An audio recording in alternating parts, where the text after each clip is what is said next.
토론회를 시작하도록 하겠습니다. 오늘 토론회의 사회를 맡은 도시계획균형위원회 서준호 위원입니다. 오늘 토론회는 변화된 서울의 도시 재생 사업을 분석하고 진단하여 현재 문제점을 파악하고 전문가 및 관계자 여러분을 모시고 다양한 의견 수렴과 토론을 통해 효과적인 개선 방안을 모색하고자 마련하였습니다. 이번 토론회는 유튜브에서도 서울특별시의회 토론회 공청회 생중계를 검색하시면 시청이 가능합니다. 그럼 지금부터 서울시 도시재생 정책의 성과와 한계 그리고 미래 토론회를 시작하겠습니다.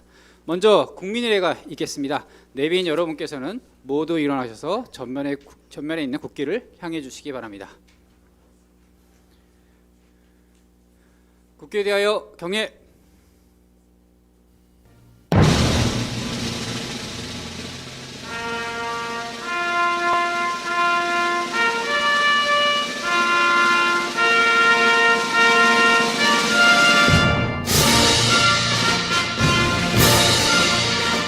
나는 자랑스러운 태극기 앞에 자유롭고 정의로운 대한민국의 무궁한 영광을 위하여 충성을 다할 것을 굳게 다짐합니다.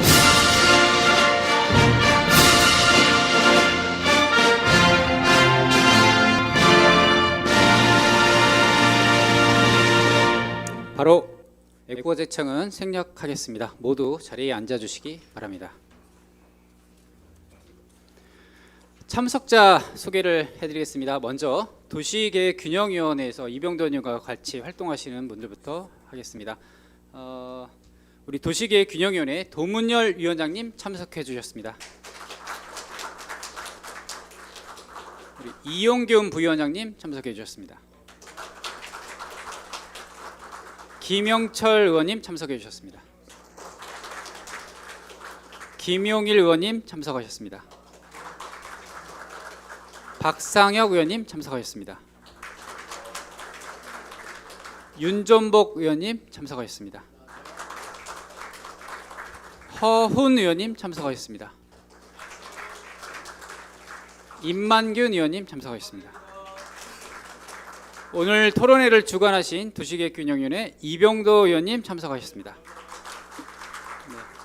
네, 그리고 우리 위원회 아닌 분들이 많이 응원 오셨는데요. 소개해드리도록 하겠습니다. 주택공간위원회 우리 임종국 의원님 참석하셨습니다. 보건복지위원회 김경 의원님 참석하셨습니다. 주택공간위원회 강동길 의원님 참석하셨습니다. 교육위원회 전병주 의원님 참석하셨습니다. 교육위원회 박강산 의원님 참석하셨습니다. 행정자치위원회 박수빈 의원님 참석하셨습니다. 네, 집행부 소개를 드리겠습니다. 서울시 균형발전본부 여장권 본부장님 참석하셨습니다.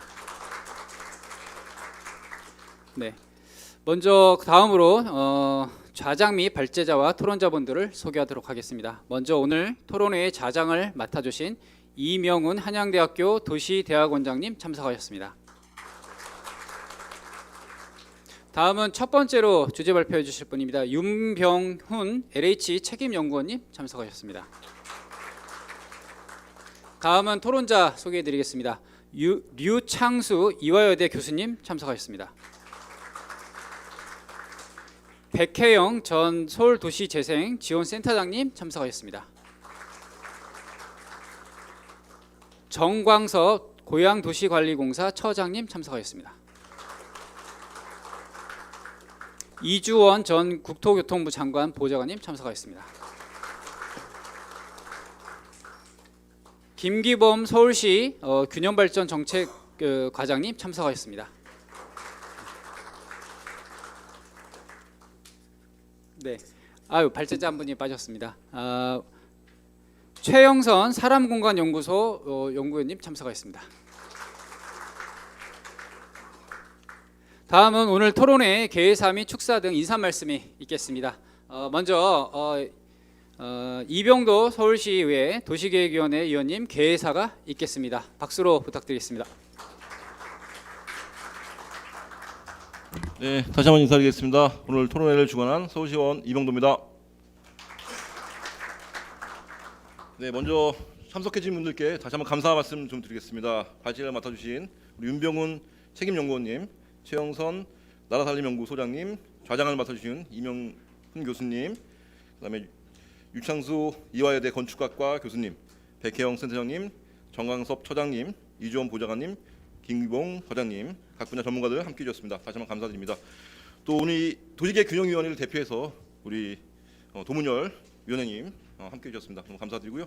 우리 또 집행부를 또 총괄하시는 여장건 균형발전본부장님께서도 감사드립니다. 또 함께해 주신 여러 의원님들 다시 한번 감사 말씀드립니다. 사실 오늘 토론회는 사실 뭐 아쉬움에서 좀 준비를 해보게 됐습니다. 우리 이제 서울시의 도시재생 정책, 되게 의욕적으로 추진했던 정책들이 정책 변화 환경 속에서 좀 변화의 과정을 거치고 있는데요. 뭐 노후된 주거 환경 자체가 좀 개선되지 못했다. 또 많은 예산이 투입된 가운데 또 시민들의 공감들을 많이 얻지 못했다. 분명히 이런 한계가 존재하는 것들 사실이라고 생각합니다. 하지만 이 도시재생 정책의 어떤 가치, 또 앞으로도 이제 우리 서울시는 어떤 도시재생 정책을 포기하지 않고 계속해서 좀 진행하려고 하는 거기 때문에 분명히 이제 뭐 계승하고 또 발전시킬 수 있는 정책 분야가 분명히 있다고 생각하는데요. 이런 것들이 한번 좀 모색되고 점검되고 정확히 어떤 한계가 있었고 또 무엇 때문에 이런 한계가 좀 발생했고 또 우리가 계속해서 계승 발전시켜야 되는 부분은 무엇인가라고 하는 것들을 한번 논의하고 이것도 통해서 이후에 서울 도시재생 정책이 좀 더 발전되는 계기가 됐으면 좋겠다라는 의미에서 이런 토론회를 좀 준비하게 되었습니다. 다시 한번 함께해 주신 분들 감사 말씀드리고요. 이후에도 우리 서울 도시재생 정책이 더 발전할 수 있도록 함께 노력하겠다는 말씀 드리겠습니다. 네, 감사합니다. 네, 감사합니다. 사실 우리 이병도 의원님 준비하시느라 고생하셔서 다시 한번 박수 한번 부탁드리겠습니다. 네, 감사합니다. 다음은 인사 말씀 있겠습니다. 서울특별시의회 도시계획운영위원회를 이끌고 계시는 우리 도문열 위원장님의 인사 말씀이 있겠습니다. 앞으로 박수로서 모시겠습니다.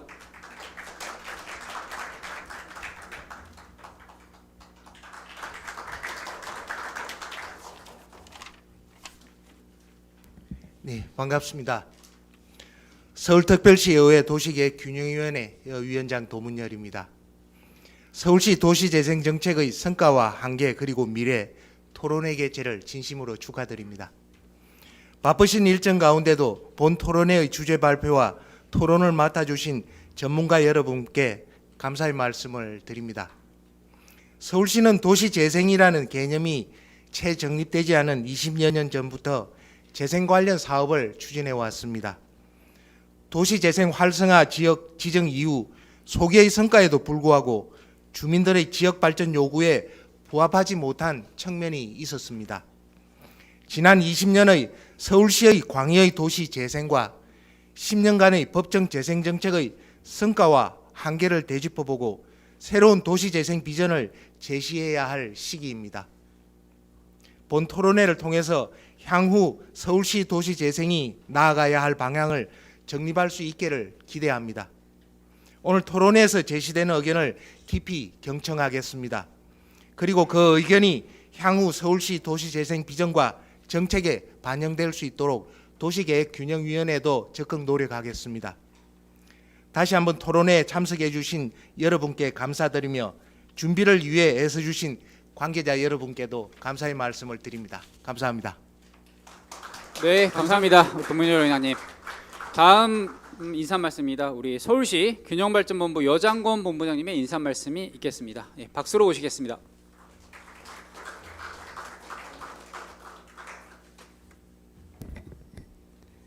네, 서울시 균형발전본부장 여장건입니다.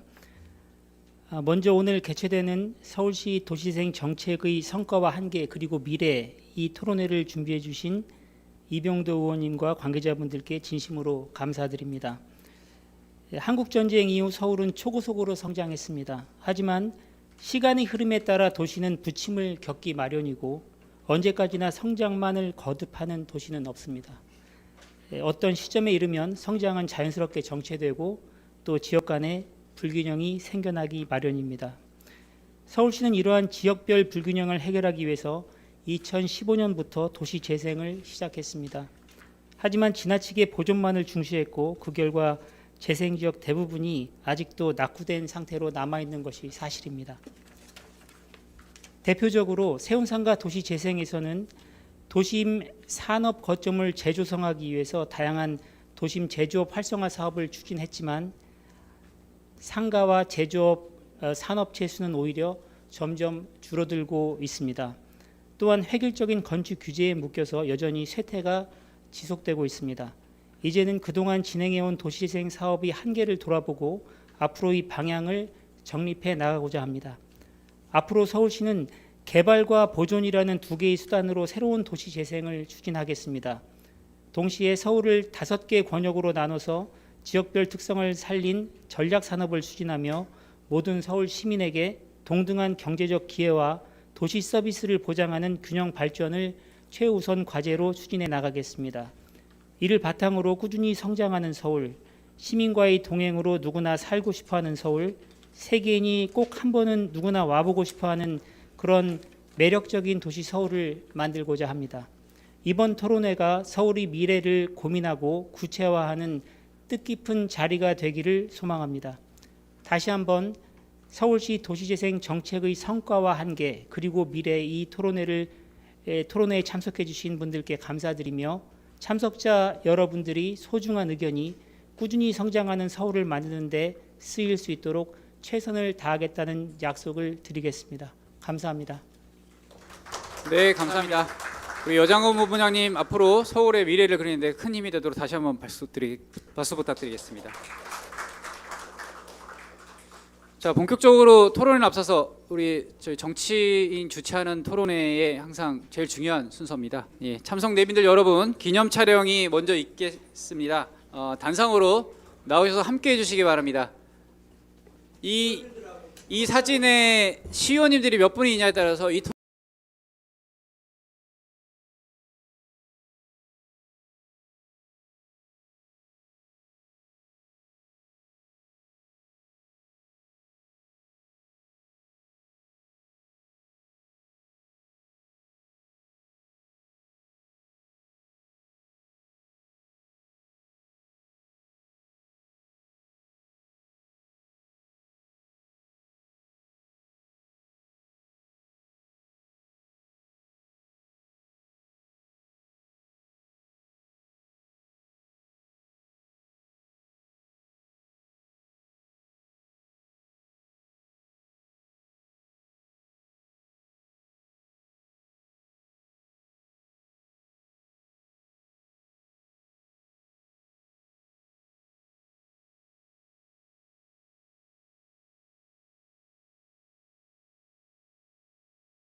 네네. 자석이 정돈되는 대로 토론회 주제 발표를 하겠습니다. 총 2건의 주제 발표 후에 이명훈 한양대학교 도시대학 원장님이 좌장을 맡아서 본격적인 토론을 하겠습니다. 먼저 첫 번째 주제 발표입니다. 유병훈 LH 책임연구원님 단상으로 나오셔서 주제 발표해 주시기 바랍니다.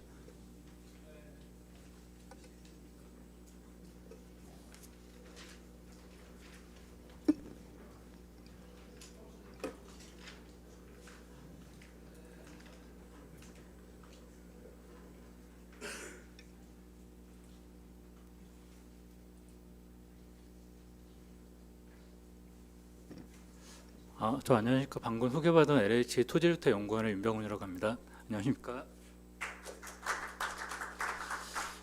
저는 오늘 서울의 도시 재생의 새로운 전환이라는 것을 주제로 지금까지 서울시가 추진했던 성과에 대해서 보고 이거를 기반으로 해서 간략한 미래상을 제시를 하고자 합니다. 저는 크게 한 4가지 흐름으로 말씀을 드리도록 하겠습니다. 우선은 저는 도시 재생은 어떻게 보면 자연스럽게 나오는 하나의 도시 정책적 패러다임이라고 생각이 듭니다. 도시 정책의 패러다임은 시대적 상황 그리고 사회 경제적 여건 변화에 따라서 어떻게 보면 되게 자연스럽게 나올 수 있다라고 생각이 듭니다. 과거 성장 시대에서는 어떻게 보면 얼마나 더 많이 공급을 하고 효율적이고 합리적으로 할지가 주요한 이슈였다고 하면 결국 사회 경제적 여건이 변화하면서 결국 이런 것들에 대한 다양한 문제점들이 나타나게 됩니다. 뭐 대표적으로 무질서한 도시화라든지 지역의 정체성이 상실되는, 그러면 이러한 문제들을 해결하기 위해서 새로운 정책적 패러다임이 필요하게 됐고, 결국 과거와 같은 성장 시대가 아닌 흔히 말하는 저성장 시대 같은 경우는 어떻게 보면 우리가 중요한 이슈임에도 불구하고 잘 반영하지 못했던 사람이라는 부분들, 그리고 장소, 그리고 삶의 질에 대해서 이런 여러 가지 것들이 도시 정책에서 중요하게 나타나게 되었습니다. 그래서 저는 도시 재생에 한정되지 않고 어떻게 보면 도시가 가지고 왔었던 여러 가지 문제점을 해결하기 위해서 도시 정책이 어떤 식으로 변화했는지 간략적으로 말씀을 드리도록 하겠습니다. 이 아래 하단에 보시면 아시겠지만 이것은 어떻게 보면 서울시가 도시 재생을 처음 고민했을 때 나타났던 연구 과제, 그거를 계속 업데이트한 자료라고 볼 수가 있는데요. 과거 개발 시대 같은 경우는 어떻게 보면 열악한 기반 시설과 불량 주거지를 정비하기 위한 다양한 법 제도들이 만들어지게 됩니다. 하지만 2000년도에 넘어오게 되면서 기존에 있는 노후화된 주거지를 정비하기 위한 흔히 말하는 도정법이라 일컬어지는 법이 제정이 됐고, 이것을 기반으로 한 다양한 정비 사업들이 진행이 되게 됩니다. 하지만 정비 사업을 통해서 가장 많은 이슈가 되고 있는 원주민 재정착 문제가 생기면서 새로운 어떻게 보면 사람이 중요한 도시 정책으로 가게 되고, 이것을 기반으로 해서 도시 재생이 본격적으로 시작을 하게 됩니다. 그리고 새로운 정부가 출범이 되면서 과거와 같은 도시 재생 플러스 지역 경제 활성화를 반영하는 새로운 도시 재생의 방향이 나타나고 있습니다. 저는 물론 많은 사람들이 얘기하는 도시재생의 시작점은 다릅니다. 하지만 저는 도시재생의 가장 첫 번째 시작은 2007년도 도시재생 첫 번째 R&D였다고 생각이 됩니다. 이 당시에 거의 우리나라의 도시 분야에 많은 전문가들이 참여해서 도시재생에 대한 틀을 만들게 됐고, 이것을 통해서 대표적인 성과가 도시재생 활성화 및 지원에 관한 특별법이라고 볼 수가 있습니다. 그리고 2014년도부터 18년도까지 새로운 도시재생 R&D가 나타나게 되면서 도시재생의 실증, 결국 실효성을 올리기 위한 다양한 방법들이 고민이 됐고, 최근에는 새로운 이슈, 재난 안전에 대한 부분들이 도시재생의 측면에서 고민이 되고 있습니다. 그리고 도시재생특별법 같은 경우는 2013년도 제정이 되면서 어떻게 보면 도시재생이 그냥 이것들이 실현하기 위한 법 제도가 마련이 됐고, 이것을 기반으로 해서 서울뿐만이 아니고 전국 모든 지역에서 도시재생을 많이 집중하고 있다고 생각이 듭니다. 그리고 도시재생사업법에 또 이미 나타나 있는 것과 같이 공동체 활성화라든지 역세권 개발, 그리고 정비사업들도 분명히 도시재생사업법 안에서는 도시재생사업이라고 들어가 있습니다.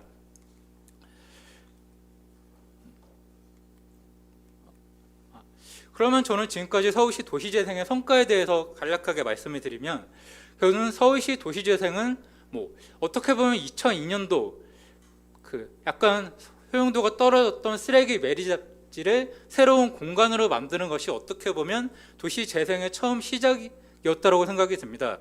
이후에 청계천 재생이라든지 광화문, 한옥, 그리고 서울 휴먼타운, 그리고 시대적 여건이 변화하면서 그때 이슈를 반영할 수 있는 다양한 도시재생 정책들이 마련이 됐고, 그리고 저층주거지 재생을 위한 여러 가지 방향들도 고민이 되고 있습니다. 결국은 도시 문제 해결하기 위해서 나타난 것이 저는 기본적인 도시재생이라고 생각이 듭니다. 이런 흐름 속에서 도시재생은 2022년 3월 기준으로 해서 총 200개의 사업들이 적극적으로 추진이 되고 있습니다. 그리고 3+5, 결국은 어떻게 보면 2014년도 서울시 최초 도시재생 활성화 지역이 지정이 되고 국가지원 사업들, 그리고 서울형 도시재생 사업들을 통해서 서울에 많은 변화가 나타나게 됩니다. 대표적으로 이런 노후화된 공간들이 새로운 공간으로 바뀌게 되고, 그리고 다양한 거점 공간들이 만들어지게 되면서 여기를 활용하는 많은 사람들의 젊은 층들을 끌어들인다든지 지역 주민과 함께하는 다양한 공간들, 그리고 프로그램들이 마련이 되게 됩니다. 하지만 그럼에도 불구하고 많은 사람들은 서울시 도시재생은 성과가 없었다라고 얘기를 하고 있습니다. 저는 과연 성과가 없었는지 한번 기존의 연구를 통해서 과연 데이터 기반으로 해서 성과가 있는지를 한번 확인해 봤습니다. 저는 기본적으로 도시 재생이 가지고 있는, 물론 아직 법에서는 이런 그 정의가 없기는 하지만 본 연구를 통해서 저는 도시 재생의 성과가 도시 세태가 발생한 지역에서 수행한 다양한 과정 및 활동을 통해서 인구 사회, 산업 경제, 물리환경 측면에서 발생하는 변화를 통틀어 도시재생 성과라고 이야기를 하고 있습니다. 이런 관점에서 물론 여러 가지 지표가 있었지만 최근에 정부에서 바라보고 있는 경제 활성화 측면에서 과연 서울의 도시재생의 성과가 있었는지 한번 간략하게 말씀을 드리도록 하겠습니다. 저는 누구나 잘 알고 계시는 창립순위를 대상으로 해서 성과를 한번 분석을 해봤습니다. 물론 최근에 19년도 이후에 코로나가 발생을 하면서 모든 지역의 매출액에 한계가 있었던 건 분명히 누구나 인정하는 사실이지만 그래도 불구하고 실제 도시 재생 사업이 나타났던 지역은 이 주변 지역에 비해서 상대적으로 매출액이 좀 올라가는 긍정적인 효과도 있었습니다. 그리고 최근에 소비에 가장 커다란 영향을 주고 있는 MZ세대의 매출액 역시 이 도시재생 사업이 이뤘던 지역에서는 상대적인 증가가 나타나게 됐고, 그리고 일자리 창출과 관련해서 저는 국민연금관리공단에서 나타나고 있는 그 데이터 기반으로 해석되는 결과 실제 재생 사업이 나타나지 않은 서울시 주변 지역 같은 경우는 일자리가 좀 감소하는 경향이 있지만 그래도 미미하게나마 일자리의 창출 효과가 일정 부분 있었던 것을 확인할 수 있었습니다. 그러면 또 여러 가지 사업들에 대해서 과연 어떤 함의가 있었는지 간략하게 말씀을 드리도록 하겠습니다. 서울시 같은 경우는 희망지 사업을 통해서 어떻게 보면 도시재생을 꿈꿀 수 있는 기반으로 제시를 했습니다. 결국 이 사업은 국토부 도시재생 예비사업으로 발전이 되었고, 그리고 집수리 가꾼주택 지원 사업과 같은 경우는 실제 국토부에서 진행하고 있는 터세로이 사업과 동행 사업의 롤모델이 되고 있습니다. 그리고 일자리 연계형 도시재생 인력 양성 프로그램은 국토부의 도시재생 청년 인턴십 프로그램으로 확산되어서 많은 이 인턴십에 참여했던 사람들이 도시재생 분야에서 활동을 하거나 굳이 도시재생 분야가 아니더라도 일자리 창출에 커다란 역할들을 하고 있습니다. 그리고 도시재생 기업의 흔히 말하는 CRC 지원 양성 프로 같은 경우는 서울뿐만이 아니고 많은 지역에서 벤치마킹을 할 만큼 다양한 성과들을 만들어내고 있습니다. 어떻게 보면 서울시 도시재생은 기존과는 다른 방향을 제시를 하게 됩니다.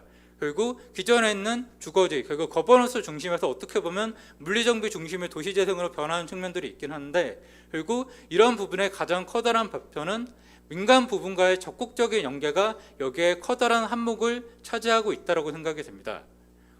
이런 측면에서 주거지 재생, 중심지 특화 재생과 같은 여러 가지 기존에 있는 여러 가지 것들의 선택과 집중의 측면에서 다시 재구조화하고 이것들을 통해서 경제 활성화뿐만이 아니고 다양한 주변 지역의 파급 효과까지 요구하는 다양한 사업들이 추진이 되고 있습니다.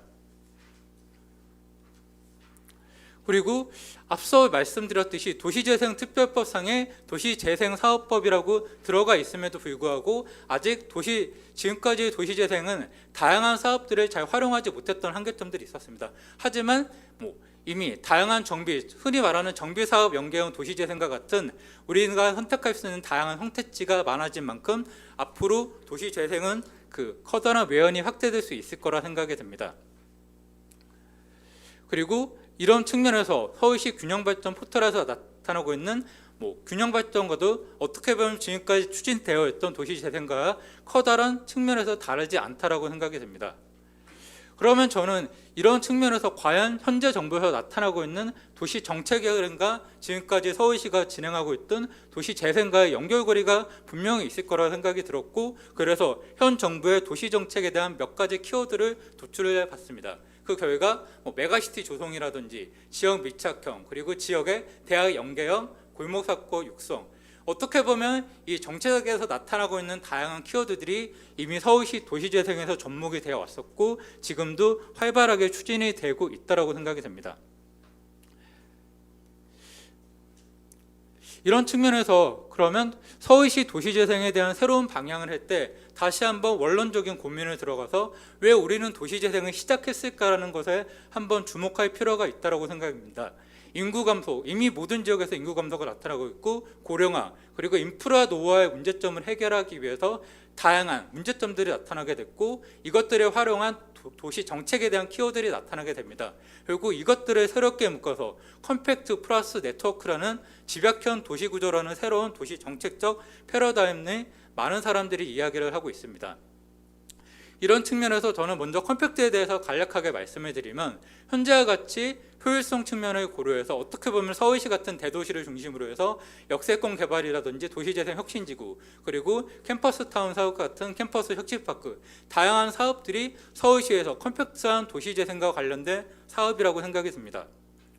그리고 이거는 2016년도에 도시재생 R&D를 했을 때 고민했던 방법인데요. 결국은 다양한 문제점들을 해결하기 위한 도시 재생에 대한 긍정적인 부분들도 분명히 있을 거라 생각이 듭니다. 그리고 지역에 있는 다양한 유휴 공간들을 어떻게 보면 지역 매니지먼트라는 관점을 도입을 하고 이것들을 활성화하기 위해서 민간 부분과의 적극적 연결을 통해서 지역 경제 활성화에도 충분히 기여할 수 있다고 생각이 됩니다. 그리고 지역 내에 있는 다양한 공간들의 공간 활용을 다각화하는 것도 어떻게 보면 활용도가 떨어진 공간에 새로운 이미지를 입히는 것이라 될 수 있고 다양한 키워드들은 지방 중소도시뿐만이 아니고 분명히 서울에서도 충분히 접목시킬 수 있을 거라 생각이 듭니다. 그리고 다음으로는 서울시가 했던 사업을 간략하게 먼저 말씀을 드리도록 하겠습니다. 우리는 과거와 같은 인구가 성장하는 시대가 아닙니다. 인구가 감소하는 시대에서는 과거와 같은 분구가 아닌 지역 간의 협력이 필요하게 됩니다. 독일의 사례라든지 일본의 사례와 같이 주변 지자체와의 여러 가지 협력을 통해서 행정의 효율성을 담보할 수 있을 거라 생각이 듭니다. 이런 측면에서 서울시는 2012년도부터 성북, 강북, 도봉, 노원구 흔히 동북권 사업가에서 지금 추진하는 사업이라고 볼 수가 있는데요. 그리고 4개 구가 하나에 묶어서 다양한 사업들을 추진을 하고 있고 다양한 이슈들을 만들게 됩니다. 그리고 행정, 지역사회, 중간지원 조직들이 같이 서로의 이슈를 만들고 각각 할 수 있는 전담 조직을 만들어가면서 이런 여러 가지 협력 사업들을 진행을 했었고 물론 이것은 센터 같은 경우는 법적으로 경제기반형 센터로서 역할을 했기 때문에 공식적으로는 2021년 12월에 일몰이 되게 됩니다. 하지만 여기서 나타났던 다양한 정책적 패러다임들은 분명히 저희 앞으로 도시재생, 서울시 도시재생의 커다란 방향성을 제시할 수 있을 거라 생각이 듭니다. 그리고 이 동북 4구의 여러 가지 사업들에 대해서 연결 그리고 상생이라는 키워드를 통해서 단순히 하나의 사업으로 끝나는 것들이 아니고 하나의 점 그리고 선적 사업들이 서로 네트워킹화돼서 시너지 효과를 낼 수 있게끔 하나의 권역별 아까 본부장님께서 말씀하셨던 5개 권역별 맞춤형 사업들이 어떻게 보면 동북권 사업과에서 했던 그 노하우를 기반으로 할 수 있을 거라 생각이 듭니다. 저는 실제 이것을 통해서 도시 재생은 공간의 한계를 벗어나서 흩어진 이야기를 연결해서 그리고 이쪽에서 살아가는 사람들에게 행복해지는 기회를 늘리는 것이라고 생각을 했고 관련된 영상들을 제작을 했었습니다. 그리고 관련된 지역 자산들을 어떻게 활용할지 그리고 지역에 대해서 같이 풀어가는 것들 그리고 이것은 새로운 이슈가 될 수 있는데요. 우리는 지금까지 도시재생은 삶의 질의 제고를 한다라고 얘기하고 있긴 하지만 가장 안전이라는 부분들에서 잘 고려를 하지 못했었습니다. 하지만 작년에 많은 침수 피해가 나타나게 되면서 올 초부터 국토부에서는 이 재난재해에 대한 부분들을 적극적으로 고려를 하게 되었고 이런 측면에서 서울시에 가장 많은 밀도가 많은 사람들이 살고 있는 공간에서 이런 부분들은 좀 필요할 거라 생각이 듭니다. 결국은 세태 지역은 물론 여러 가지 취약점도 있지만 분명히 안전에 대한 부분들도 좀 취약하게 됩니다. 그래서 기존에는 물론 재해취약성 분석과 같이 직계고 단위의 분석들이 있었지만 상대적으로 정밀도가 떨어져서 실제로 재난재해가 발생하는 공간들을 이렇게 잘 도출하는 것은 좀 한계가 있었던 것 같습니다.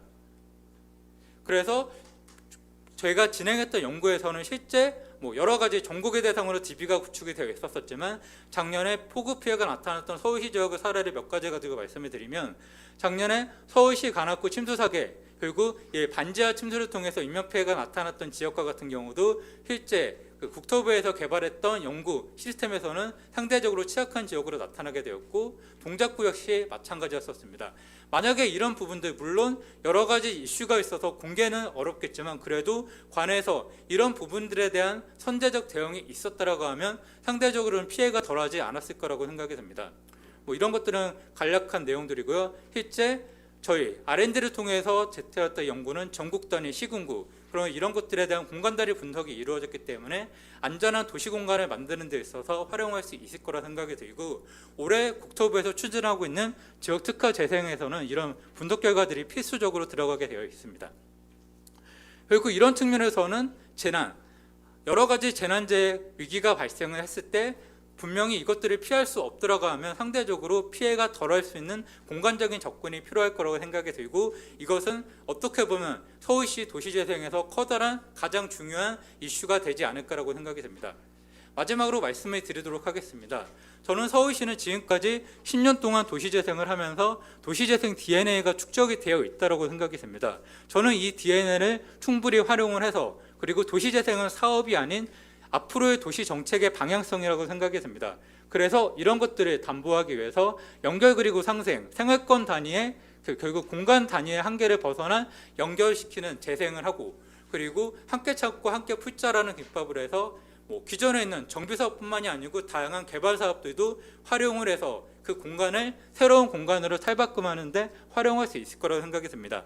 마지막으로 말씀을 드리면, 저는 도시재생은 서로의 역할, 누가 무엇을 잘하는지 알고 그것을 기반으로 해서 지역의 문제를 풀어가는 것이 재생이라고 생각이 듭니다.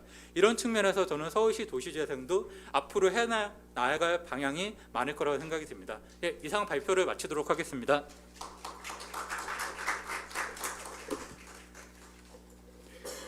네, 우리 윤병훈 LH 책임연구원님 수고하셨습니다.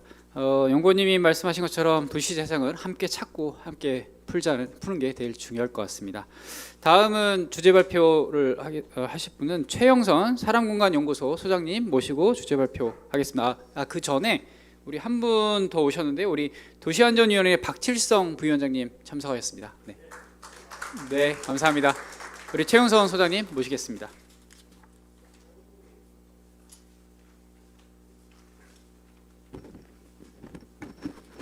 네, 안녕하십니까. 앞에서 이제 윤병호 박사님이 발표를 해주셨는데요. 이제 서울과 국토부의 전반적인 큰 방향의 입장에서 말씀을 좀 해주셨고, 저는 원래 전에 서울시 도시재생 지원센터 초기 만들어질 때부터, 광역센터 초기 만들어질 때부터 준비를 했었고, 그 다음에 광역센터가 작년에 문을 닫았습니다. 작년 말로. 그래서 올해 1월 1일자로 이제 완전히 문을 닫았는데, 그때까지 서울센터의 사무처장으로 있었습니다.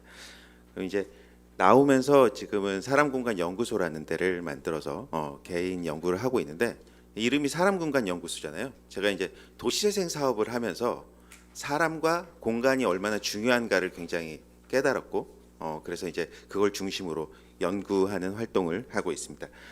앞에서 말씀드렸던 것처럼 서울 도시 정책의 성과와 한계, 그리고 미래, 저는 이제 무엇을 어떤 것을 했고 어떤 것을 남겨야 하며 무엇이 필요한가를 중심으로 좀 말씀드리겠습니다.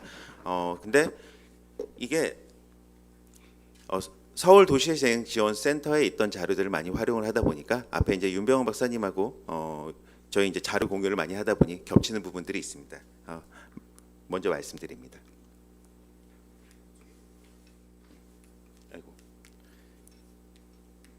네, 서울 도시재생의 흐름입니다. 앞에서 이제 또 말씀 주셨지만, 도시재생 사업은 2002년에 처음에는 2012년, 13년 이때 도시재생 사업이 시작됐다라고 이야기를 했었지만, 사실을 확인을 더 거슬러 올라가다 보면 난지도의 생태공원부터 시작해서 청계천, 그다음에 광화문, 한옥마을, 휴먼타운까지도 서울 도시재생 사업의 같은 맥락으로 먼저 사업이 진행되고 있었고, 법이 제정되면서 주거지 쪽에 좀 더 집중을 하면서 확대됐던 것이 12년, 13년 이때부터 본격적으로 좀 움직였다 말씀드릴 수 있습니다.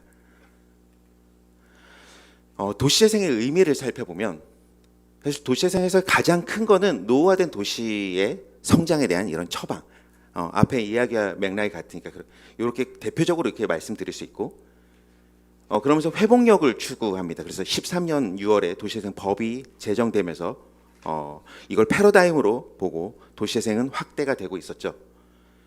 이 중에서 시민들하고 이야기를 할 때는 우리가 도시에서 물리적인 공간과 사회 시스템, 이것도 중요하지만 가장 중요한 세 가지 요소 중에 더 중요한 건 사람이다.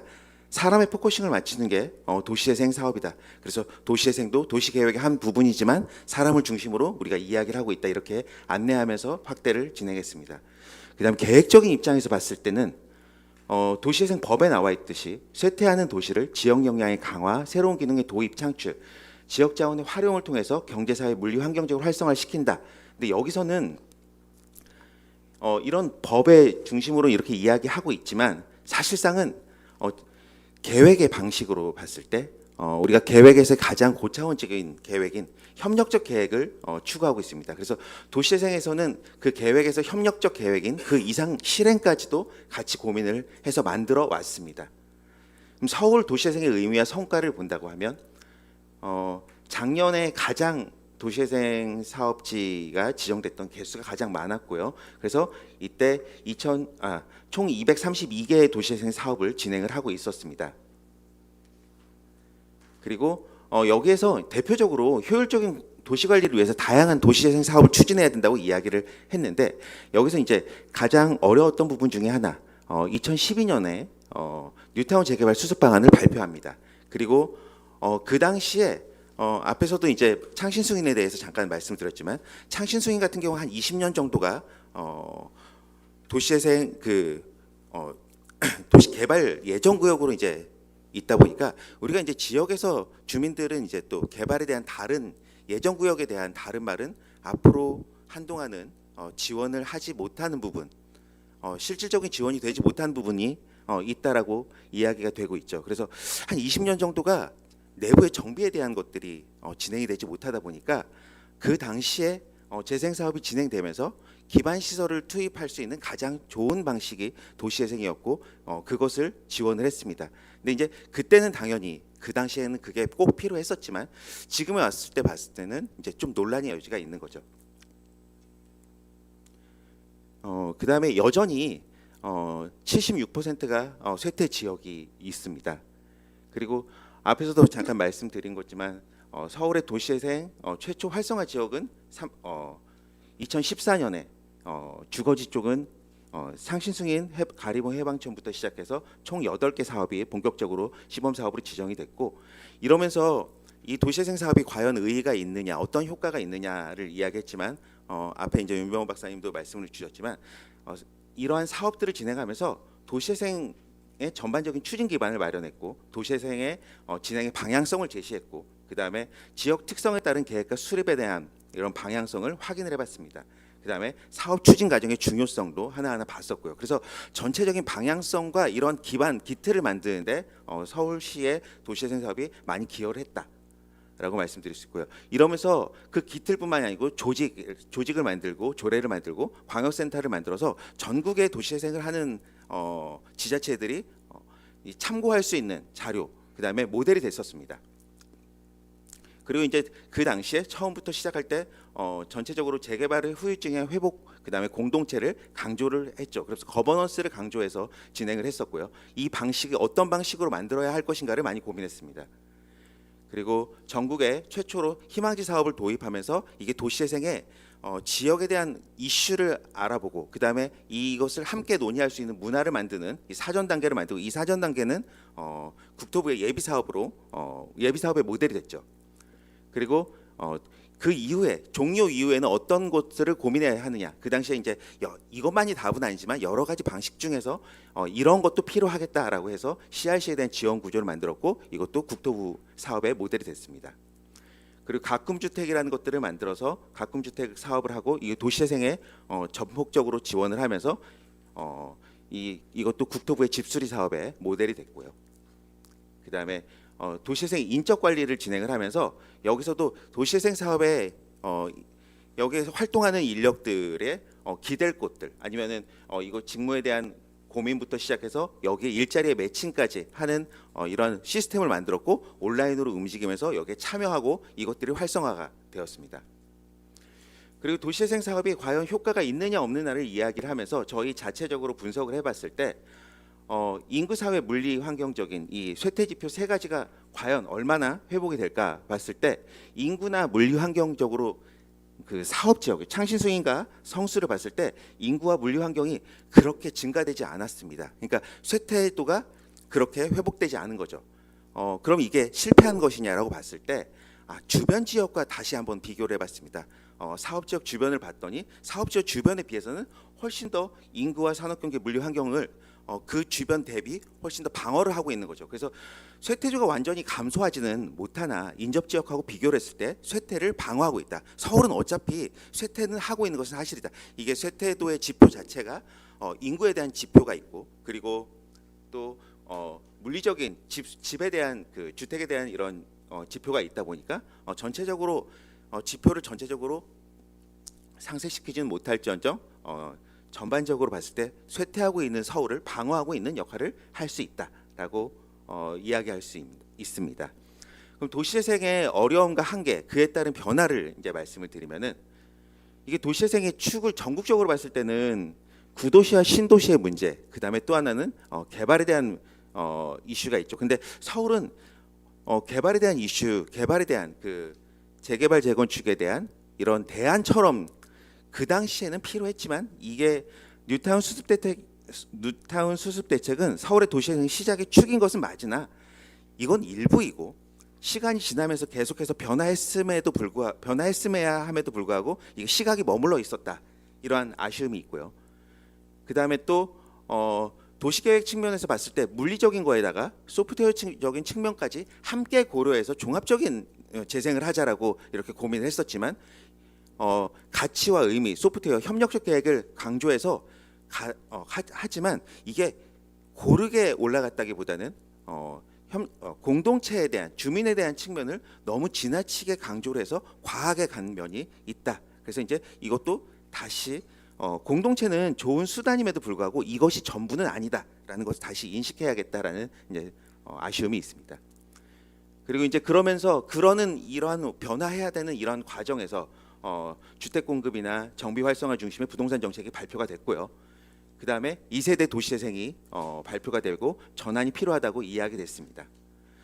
그런데 이제 현장에서는 여러 가지 이슈들은 여전히 있죠. 찬반에 대한 이슈들이 계속해서 맞느냐 틀리냐는 얘기가 있었습니다.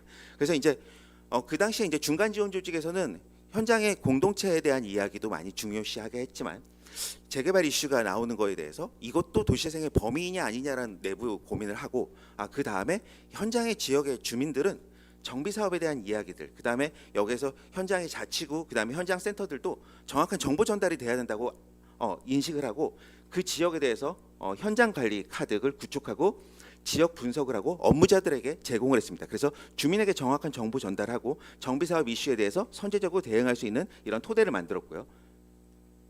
그래서 이러한 정비 사업에 대한 희망 지역이 있으면은 정비 사업 정합성 검토를 하고 분석을 해서 데이터를 구축을 해서 다양한 사업들 중에 어떠한 사업들이 가능성이 있는가, 여기에서 저희가 사업성 분석을 해주지는 않습니다. 사업성 분석은 의견이 여러 가지 이슈들이 있었기 때문에 그래서 가능성 이러이러한 것들이 있고 장단점에 대해서 정확하게 안내해주는 역할들을 이렇게 진행을 해왔었습니다. 그렇게 하다가 이제 서울 도시재생의 과제, 그 다음에 아쉬운 것, 그 다음에 남겨야 하는 것을 잠깐 말씀을 드리면은 여전히 도시재생에서는 필요성을 이야기하고 공감대가 있습니다. 근데 이제 다만 보존과 개발, 일자리 이런 것들을 종합적으로 좀 더 고려해라라는 이야기들이 있는 거고요. 근데 이제 서울의 도시재생 사업을 보면 2세대 도시재생 사업을 이야기를 했지만 재개발 연계형, 여기에 소규모 주택정비형 종합관리형들이 있지만 사실상 신규 선정은 없었습니다. 그래서 마치 정지된 것으로 인식이 될 수밖에 없고요. 그리고 이제 도시재생 광역센터 그 비정규직의 코디네이터가 양산되고 소비되는 여기에서 계속해서 조치 사항을 진행을 해 왔었고, 그다음에 또 하나가 작년 말로 도시재생 지원센터가 광역센터가 중지되고, 그다음에 현장도 중간 지원 조직들의 이런 문을 닫는 이런 것들을 보다 보니까 이게 인적 자원에 대한 그동안의 그 축적돼 가고 있던 인적 자원에 대한 유출과 이런 구축된 방법론들을 망실하는 것이 아닌가라는 말씀을 드릴 수 있습니다. 그래서 이제 제안하는 것들 중에 하나가 저희가 이제 내부에서 오래전부터 같이 이야기했던 것들, 면 단위의 도시재생 사업보다 그다음에 서울은 국토부에서 진행하는 점 단위의 사업, 그다음에 서울시에서 진행하던 선 단위의 사업들이 있습니다. 이러한 부분들로 중심으로 더 많은 움직임을 하고 여기에서 만들어진 것으로 확대를 하는 것이 훨씬 더 효과가 클 것이다라고 이제 말씀을 드리는 거고요.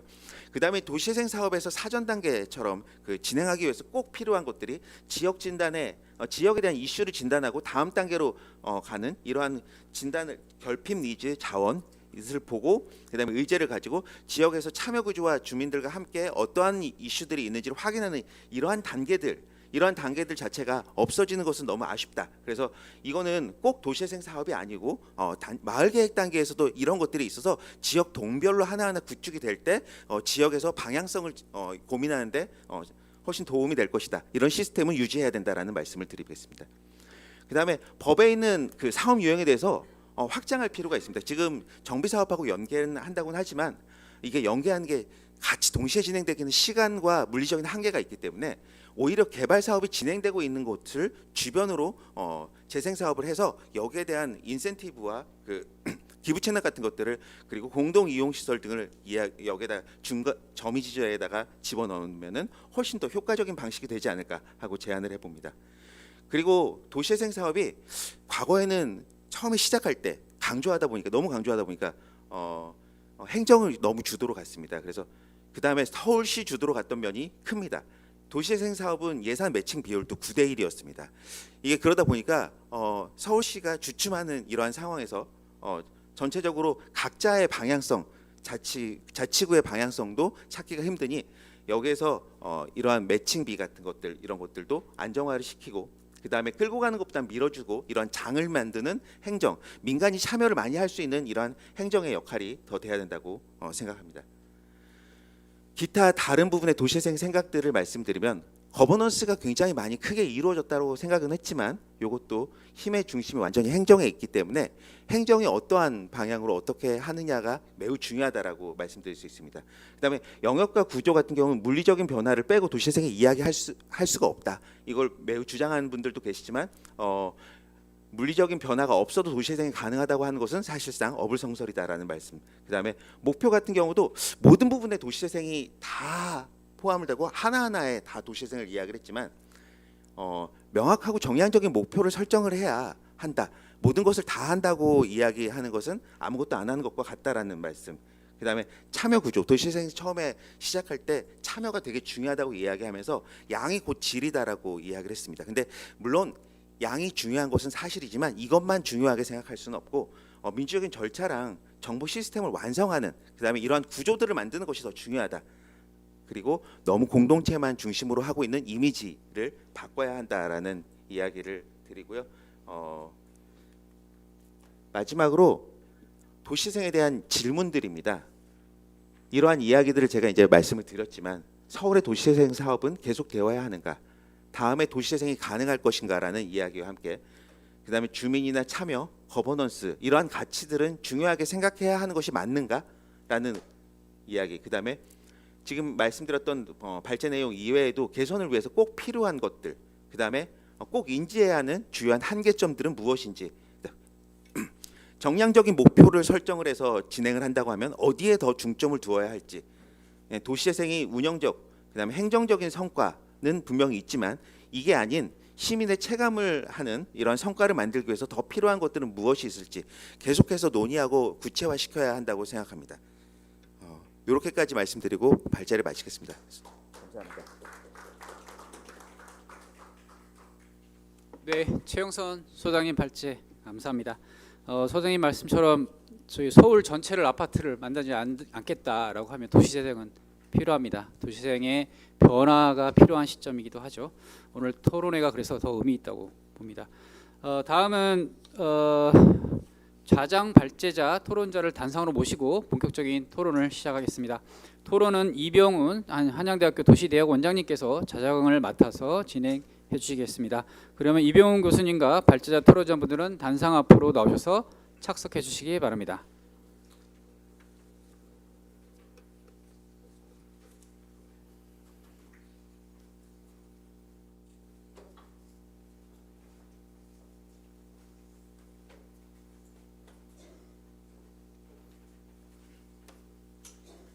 네, 그러면 지금부터 이명훈 교수님이 진행하도록 하겠습니다. 감사합니다.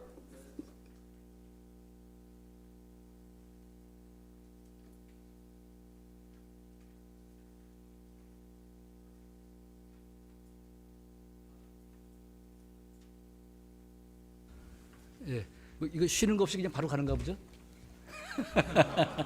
예, 보통은 조금 쉬었다 하는데 그죠? 예. 자, 안녕하세요. 저 방금 소개받은 한양대학교 도시대학원의 이명훈입니다. 오늘 날씨가 참 좋더라고요. 지금 기온이 21도, 초미세먼지도 뭐 보통 뭐 아주 좋은 편이라 속하는 그런 건데 아주 그 토론회 하기 딱 좋은 날씨입니다. 오늘 그 토론회는요, 앞서 그 도문열 우리 위원장님께서도 말씀하셨듯이 지난 10년 동안 서울시에서 이루어진 이 도시재생 이거 좀 잘 한번 돌아보고서요 앞으로의 또 10년을 내다보는 이런 기회를 갖고자 마련된 것으로 알고 있습니다. 그래서 지금 오늘 이제 시의원님들이 조금 더 바쁘신지 좀 잘 들으셨는데요. 그렇지만 남아 계신 의원님들께서는 끝까지 좀 자리에 함께해 주시면은 고맙겠습니다. 지금 오늘 이제 저 두 분의 발제가 앞에 있었었고요. 그 다음에 또 제 옆에 계시는 5분의 토론자가 계시는데, 뭐 두 분의 발제자는 우리 조재생을 뭐 우리나라에서 꽉 잡고 있는 그런 분들이시고, 또 토론해 주시는 5분 모두 마찬가지로 이 도시재생에 대해서 상당한 식견이 있으신 그런 분들이신데요. 아마 좋은 토론회가 될 겁니다. 그래서 꼭 좀 자리를 지켜주십사라는 말씀을 다시 한번 당부드리겠습니다. 오늘 축사해 주신 그 우리 저 여장권 본부장님께서요. 지금 자리를 잠깐 비셨죠, 그죠? 비셨는데 그분이 이런 말씀하셨어요. 오늘 우리 서울시는 개발과 보존이라는 두 개의 수단으로 도시재생을 추진하겠다 앞으로. 그리고 서울을 5개 권역으로 나눠가지고요 지역별 특성을 달린 전략 사업을 추진하겠다. 그래서 모든 서울 시민에게 동등한 경제적 기회와 그 도시 서비스를 보장하는 균형 발전을 도모해 나가겠다. 이렇게 이제 말씀해 주셨는데요. 굉장히 고무적인 좋은 그 말씀이셨고요. 그래서 자 그리고 이제 앞에 그 두 분 발제하신 거 제가 조금 좀 간략히 조금만 좀 제가 한번 요약을 해봤는데 이런 말씀이신 것 같았어요. 먼저 우리 윤병훈 박사님께서는 여러 말씀하시는데 그 중에 제 귀에 들어오는 말씀 이런 말씀이었습니다. 우리 도시재생 특별법 거기 보면 도시재생 사업으로 여러 가지가 다 정해져 있다. 우리가 알고 있는 재개발, 재건축 뭐 등등해서 그죠? 뭐 하여튼 우리가 알고 있는 우리가 알고 있는 대부분의 개발 사업들은 거의 뭐 모든이라도 과언이 아닌데 이거 다 도시재생 사업이거든요. 법에 있는. 근데 우리는 그동안 굉장히 좀 작게 좁게 재생 사업에 대한 정의를 내리고 거기에 따라 사업을 해왔다. 이런 말씀을 해주셨고요. 그래서 앞으로는 서울시에서는 도시재생과 정비를 함께하는 2세대 도시재생 전환을 이제 그 서울시가 발표했는데. 그 2세대 도시재생 정비 사업, 도시재생 사업의 추진 방향으로 서울시에 내놓은 것이 주거 재생을 요거는 이제 실적으로 주거 환경을 개선하는 거고요. 또 하나가 이제 중심지 특화 재생인데 이거는 균형 발전을 도모하는 것이다. 이런 말씀을 해주셨었고요. 그다음 두 번째 이제 발표신 바로 옆에 계시네, 그죠? 우리 최영선 박사님. 이 저 세미나를 아마 다 준비해 주시고 주관하신 거 알고 계시는데 우리 최영선 박사님께서는 그동안 10년 동안요. 우리 1세 도시재생 이거 서울형 도시재생이요. 공도 있고 과도 있다. 자꾸만 과만 있다고 말하지 말라. 이런 말씀이신 것 같아요. 그래서 지난 10년 동안 도시재생 사업을 하면서 부정한 게 있었지만은 잘한 것도 많다. 그래서 좀 잘한 게 뭐냐 하면 2014년에 서울시 도시재생 사업 활성화 지역이 이제 3+5 지역으로 해서 지정되면서요. 그 지역의 사업 경험을 통해서 서울형 도시재생 기반이 다졌었고, 그 밖에도 뭐 CRC라든가 집수리 지원 사업, 뭐 주민 참여, 그를 통한 가버넌스 구축 등등해서 굉장히 잘한 것도 많다. 그것도 지방 도시가 이렇게 서울식 한 것들을 벤치마킹해서 또 따라와 주고 선도했고 우리나라의 도시재생을 그런 것만큼은 인정돼야 되는 거 아니냐 이런 말씀을 해주셨습니다. 그래서 일단 이제 뭐 시간상 여기까지 말씀드리고요. 그럼 이제 본격적으로 토론회를 시작하겠습니다. 발표 토론회 그 순서는요, 우리 책자에 나온 순서대로 해가지고 유창수 교수님, 또 백혜영 센터장님, 정광섭 처장님, 이주원 보좌관님, 김경 과장님 이 순으로 하고요. 시간이 일단 한 5분 정도 좀 드리겠습니다. 그래서 이 5분이 되면 제가 요란하게 이게 배를 맞춰놨거든요. 그래서 이게 소리가 울립니다. 그러니까 소리 울리시면 무조건 끝나셔야 됩니다. 그래서 하시고 나중에 또 시간 되시면 시간 더 드리도록 이렇게 이제 이거 저희가 또 유튜브 또 분들까지도 의견 들어야 되기 때문에 이제 5분 정도만 이렇게 드리도록 그렇게 하겠습니다. 자 그러면 우리 유창수 교수님 먼저 말씀해 주시기 바랍니다. 네, 안녕하십니까. 저는 제가 뭐 학교에 있긴 하지만 제가 사실은 이제 도시재생 사업에 대한 학식이 아주 깊다거나 그렇지는 않습니다. 제가 이 자리에 온 이유는 제가 이제 지난 6년 동안 서대문구의 이제 천연충연 도시재생 사업들을 이제 총괄을 했고 작년까지도 이제 총괄 코디네이터로 있었던 경험 때문에 이제 여기에 부르신 것 같은데요. 뭐 제가 이제 지금 좀 드리고자 하는 말씀은 어쩌면 저층 주거지 재생 사업에 국한된 이야기일 것 같습니다. 저는 이제 중심 시가지형이라든가 아니면 경제 기반형 이런 부분에 대해서는 제가 경험하지도 못했고 제가 아는 바도 많지는 않습니다. 근데 제가 이제 좀 현장에 있으면서 좀 안타까웠던 부분들 그리고 지금 이제 발제하셨던 내용 중에서 제가 좀 의문이 생기는 부분들 이런 부분들을 좀 말씀을 드리고 싶은데요.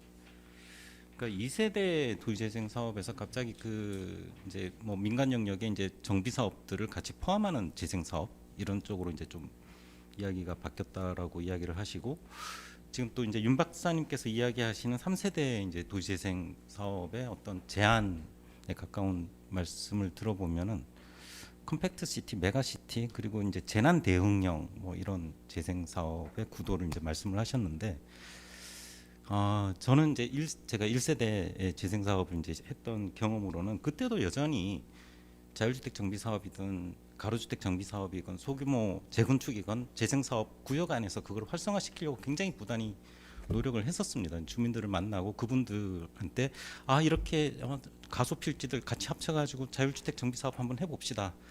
연립주택도 모아가지고 우리 가로주택 정비 사업 한번 해봅시다. 그걸 권장하지 않은 게 아니었다는 거죠.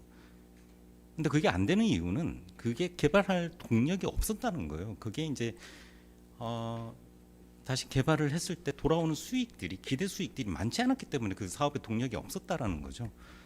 지금 단계에서 그게 모아주택이나 뭐 이런 걸로 이제 더 활성화를 시킨다고 했는데 거기에 대한 성과가 만들어질지 안 만들어질지 좀 지켜봐야 된다라고 봐요. 저는 스마트 재생이라는 이야기도 1세대 때 다 했었습니다. 그러니까 제가 이제 재생 사업지 선정할 때 막 심사를 하러 돌아다녔을 때 어떤 이야기가 나왔냐면은 스마트 재생이 들어가면 가점을 준다라는 이야기가 있었어요. 그러니까 각 지자체에서 지원하는 데서 어떤 이야기를 했냐면은 우리는 재해 감시를 드론으로 할게요. 드론을 띄워가지고 어디서 불이 나는지를 감시를 하고 불이 나면은 드론을 띄워서 소방을 할게요. 지금 이제 이야기하고 있는 방제에 대한 이야기가 재생에 또 한 꼭지로 들어오는 게 저는 맞을까? 저는 아니라고 봐요. 왜냐하면은 저는 재생 사업의 실패 원인, 실패라고까지는 하진 않겠습니다만은 과오라고 하면 뭐냐면은 저는 모든 걸 너무나 다 하려고 했다라는 게 저는 잘못이었다고 생각을 해요. 경제적 활성화도 해야 되고 물리적인 활성화도 해야 되고 사회적 활성화도 해야 되고 거기다 더불어서 문화적 활성화까지 해라라고 했던 게 이제 재생 사업에서 요구했던 거였죠. 그래서 활성화 계획을 세우다 보면은 막 이렇게 막 온만 걸 다 하겠다고 이제 수립을 해요. 활성화 계획을.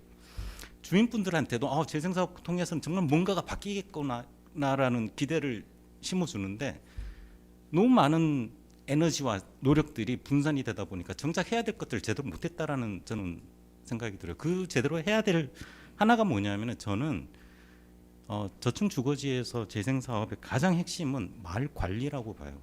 앵커 짓고 공동체 활성화하고 이걸로 그걸로 끝나는 게 아니라 장기적으로 계속 이제 관리될 수 있는 시스템을 구축하는 게 저는 재생 사업의 가장 큰 목표이자 저는 그게 수단이 돼야 된다고 생각을 하거든요. 그런데 이제 앵커는 따로 짓고 공동체는 공동체대로 지원하고 따로따로 놀았다라는 거죠. 그러니까 앵커가 보면 주민분들 우리 주차장 지어주세요, 공원 지어주세요, 다 똑같은 요구예요. 그리고 공동체도 마찬가지예요. 공동체를 만들어놨는데 공동체는 너네는 만들고 난 다음에 계속 지속 가능해야 되니까 너네가 자생적인 구조를 만들어라라고 하니까 다들 카페 운영하고 초콜릿 구워서 만들고 쿠키 만들어서 팔고 이랬다는 거죠. 저는 저층주거지에서 저는 재생 사업에서 가장 핵심은 아파트처럼 마을이 관리될 수 있는 시스템을 만들어야 된다고 봐요. 앵커가 마을 관리를 위한 앵커여야 되고 공동체가 마을 관리를 위한 공동체가 돼야 된다고 생각을 하거든요.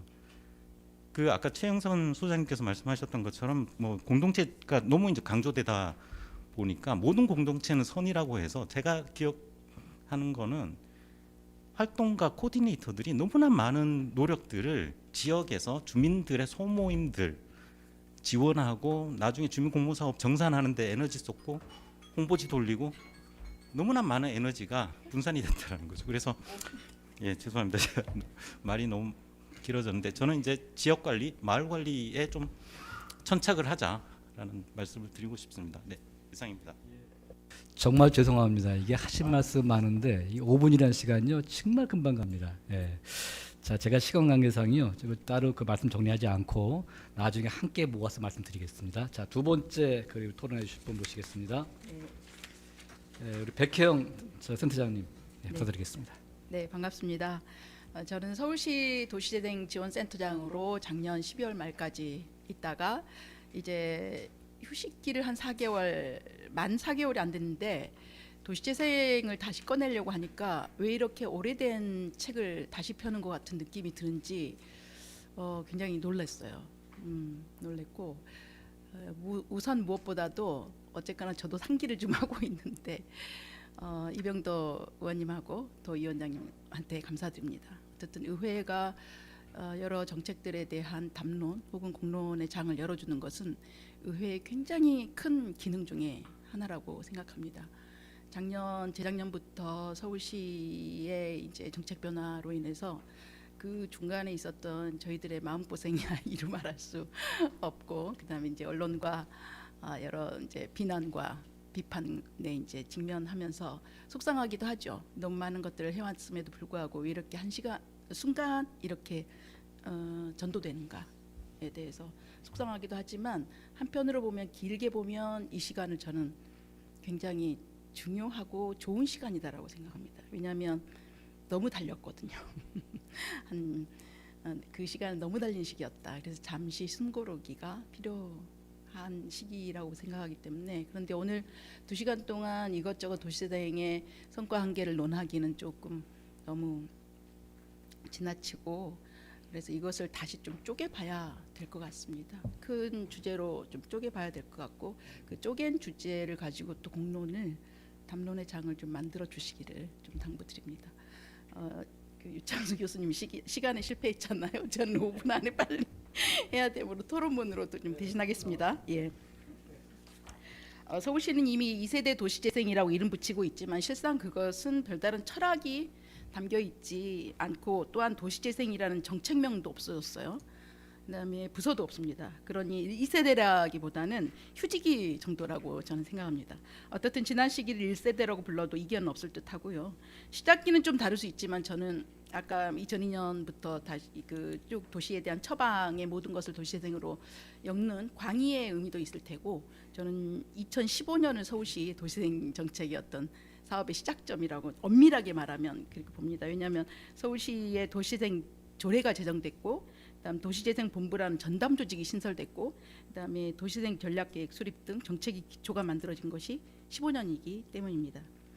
그때 이제 그간 물리적 환경 개선에 초점을 두었던 도시정책에 대한 성찰이 있었죠. 그리고 그 성찰을 토대로 만들어진 도시재생 사업은 그 성찰의 양만큼, 깊이만큼 혹은 더 과도하게 참여와 거버넌스, 그다음에 사람과 프로세스에 너무 많은 비중을 두었다고 봅니다. 너무 과했다. 그러니까 그 성찰을 너무나 이게 편향이 편향을 낳고 그랬던 것처럼, 이상적 도시재생 정책, 도시재생이 너무 많은 것들을 넣었죠. 도시재생 정책과 현실의 괴리는 컸다고 봅니다. 행정과 전문가, 그다음에 참여자, 주민도 뭐 다 포함해서 모두 도시재생과 그 프로세스의 경험은 부재했습니다. 처음 있는 일이었거든요. 시범 사업이 마무리되기도 전에 사업 지역이 늘어가자 현장의 혼란을 줄이기 위한 방편으로 과도하게 매뉴얼이 만들어지고 쏟아져 현장으로 내려가게 된 것이죠. 이것은 뭐냐면 공공정책이 너무 세부화되고 매뉴얼화되는 것은 그 현장의 조건과 환경이 맞는 것을 사실은 방해하는 아이러니 모순이 발생하죠. 그리고 너무 많은 이상과 추상적 목표가 넘실댔고 도시재생의 성과는 무엇이어야 하는가에 대해서는 모호했다고 봅니다. 거버넌스 측면에서 보자면 도시재생은 사람이 합니다. 공무원이 하고 그다음에 엔지니어링과 건축가, 디자이너 등의 전문가 그리고 주민, 그다음에 주민 조직가와 커뮤니티와 사회적 경제 영역의 활동가들이 협연을 하게 됩니다. 도시재생 정책이 수립될 때는 그런 거버넌스, 협연, 다 분절화된 어떤 영역 간의 협업을 굉장히 중요한 측면으로 철학으로 다루고 있었고요. 그다음에 실제로 그 시간 동안 현장마다 수많은 성과와 미담들, 성공 사례들이 무수하게 많습니다. 쏟아져 왔고요. 그런데 갑자기 이제 서울시장이 바뀐 시기를 기점으로 해서 그것은 이제 그 누가 시장이냐 그 문제가 아닙니다. 저는 어떤 개인을 얘기하려고 하는 게 아니라 그 기점으로 해서 경제적인 상황들이 바뀌어 갔죠. 갑자기 이제 언론에서 소방차도 들어가기 힘든 골목에 벽 하나 그리는 사업으로, 그다음에 시민사회 단체의 일자리를 만드는 사업증으로 퇴색해 버렸습니다. 한 줄만 더 하겠습니다. 그 도시재생이 도매급으로 쓸려가는 상황에 어렵게 만든 그 광역 지원 조직이 없어졌어요. 굉장히 아쉬운 겁니다. 새로 뭔가를 만든다는 것도 어려울 텐데 그만큼의 또 시간과 예산을 들여야 될 텐데 크나큰 손실이라고 봅니다. 이 휴직이 쉬어가는 이 쉼표 같은 시간 동안 외부적 비판과 왜곡, 다른 시점으로 바라보는 도시재생에 대한 것들에 대한 무엇을 했어라는 방어라기보다는 도시재생에 대한 수많은 의문과 주제들을 담론화할 필요가 있었고 있다고 봅니다. 의회가 그런 공론의 장을 더 많이 열어가 주시기를 기대해 보면서, 그래서 그 과정의 성과 한계를 정리하고 다음 시기에 펼쳐질 정책이 좀 더 보완되기를 기대해 봅니다. 감사합니다. 네. 아이고 우리 센터장님 그동안 하실 말씀 오늘 다 하시지 못했지만 그래도 좀 하셨던 것 같아요. 예, 고맙습니다. 네. 자, 세 번째 토론자 모시겠습니다. 우리 고양시 오셨는데요. 정강석 차장님. 네. 저 고양시에서 와가지고 한 1, 2분 더 달라고 요청을 드리고 싶은데 그건 어려울 것 같아서 오늘 좀 빨리 핵심만 좀 말씀을 드리겠습니다. 저는 이제 현장에 있고요. 저를 오늘 초청한 이유는 경기도에서 지난 정부의 도시행 누딜 사업을 가장 많이 했던 지역입니다. 고양시가요. 한 6개를 했었고 자체 사업이 한 3개 있었고, 그래서 현장에서의 좀 경험을 오늘 좀 서울시 재생에 좀 비추어서 말씀해달라는 것 같아요. 그래서 좀 핵심을 말씀드리면 제가 자료집 74페이지에 타이틀을 이렇게 적어놨습니다. 싸워 이기는 재생이 아니라 흐트러진 퍼즐을 좀 함께 맞추어가는 재생으로 가자라는 말을 적어놨는데요. 어떻게 하면 좀 쉽게 예를 좀 들까 싶어서 다윗과 골리앗의 싸움, 다윗과 골리앗의 화해라는 표현을 제가 좀 썼어요. 그동안 뭐 다윗은 사람과 공동체, 컨텐츠를 얘기한다라면 지금의 골리앗은 노후 저층 주거지, 현 정부의 노후 계획 도시 이런 것들이 있을 수 있는데 사실 너무 이분법적인 사유라는 거죠. 아직도 이 싸움을 좀 하고 있는데 전혀 그렇지가 않고, 박근혜 정부 때 도시재생 특별법을 만들 때 우리나라 최고의 교수님들, 전문가들 얼마나 많은 분들이 고민을 해서 만들어냈습니까, 법을? 그 법을 잘 뜯어보면요, 박근혜 정부부터 문재인 정부까지 10년은 우리나라의 여러 가지 인구 감속, 지방 소멸, 균형 발전 측면에서 새로운 사회적 실험이 좀 필요했다라는 취지 같아요. 그래서 그 취지를 좀 잘 이해할 필요가 있고, 다만 현재 와서 왜 이런 문제가 좀 발생했냐라는 걸 제가 현장에서 좀 뜯어보니까 전문가들은 이 사업의 추진 과정하고 절차를 굉장히 중시했는데요. 현장에서 주민분들하고 얘기해 보면 그게 아니에요. 절차하고 그런 과정이 중요한 게 아니라 눈에 보이는 가시적인 성과가 무엇냐, 결과가 뭐였냐, 4년 동안 함께 하자 그래가지고 우리가 함께 머리를 맞댔는데 지금 어떤 변화가 있냐 이런 것들 굉장히 중요시하더라고요. 그래서 전문가들과 현장이 바라보는 어떤 그 관점이 굉장히 달랐다. 이것들을 좀 수정할 필요가 있다라는 생각이 좀 들었고요. 그리고 윤병훈 박사님 발제 들으면서는 앞으로 도시재생의 확장 가능성이 굉장히 풍부하다는 생각이 좀 들었습니다. 재난재해적 취약 지역 또 요즘 제가 중기부, 국토부, 행안부를 가보면요. 어떤 얘기를 많이 하냐면 현 정부 들어서 또 로컬 이런 얘기 굉장히 많이 하고 있습니다. 중기부도 로컬, 행안부도 로컬, 국토부도 로컬. 그런데 요 단어들이요. 지난 정부의 어떤 가이드라인이나 정책에 안 들어가 있던 게 아니에요. 약간 이제 그런 부분들까지 다루기엔 좀 어려웠는데 재생이 노후 저층 주거지가 아니더라도 지역 상권, 산업 여전히 우리가 이런 로컬 임팩트를 좀 확보할 수 있는 방안이 있을 것 같고 최영선 박사님 얘기 들으면서 이제 하나가 서울시 도시행정센터 사무처장 하시면서 경험을 제안해 주셨는데 이제 앞으로 뭐 면 단위보다는 점선 단위로 가자라는 말, 이거 되게 공감을 해요. 다만 점선 단위로 가면은 이제 민간 주도로 갈 수밖에 없고 민간에게 이제 활로를 열어줘야 되는데 그럼 면 단위는 중요하지 않냐? 그건 좀 아닌 것 같아요. 점선 단위의 연결성을 좀 높이고 네트워크 효과를 내려면 여전히 공공이 좀 방향성을 짚어줘야 되는 문제가 있기 때문에 그런 고민을 서울시와 의회가 함께 하셨으면 좋겠고요. 한 가지 제가 요거를 좀 말씀드리고 하려고 한 게 뭐냐면 지난 10년 동안 우리가 도시재생법을 만들 때 그 도시재생법의 1조가 뭐냐면 도시의 경제, 사회, 문화적 활력을 회복하고 공공의 역할과 지원을 강화하고 도시의 자생적 성장 기반을 확충하고 경쟁력을 제고해서 지역 공동체를 회복해서 삶의 질을 향상한다고 했는데 이거 가만히 보면은 너무나 착한 사마리안법이었다는 거죠. 그러니까 사업이 정말 잘 되려면 이타심이 너무 커도 안 되고 이기심이 너무 커도 안 돼요. 이타심이 너무 컸던 거는 현재 도시재생법, 이기심이 너무 컸던 거는 뉴타운에 관한 거였거든요. 그러니까 정확하게 내 집 앞주의 지역 이기주도 50% 받아들이고 그다음에 함께 이타심을 고민하는 법 지원 행정적인 체계가 있어야지 사업은 현장에서 돌아간다라는 게 제 지난 5년간의 좀 경험이었어요. 그래서 중앙정부와 국회 차원에서 앞으로 이 도시재생법을 사업 방식하고 사업 구조 측면에서 좀 빨리 좀 개선을 했으면 좋겠다.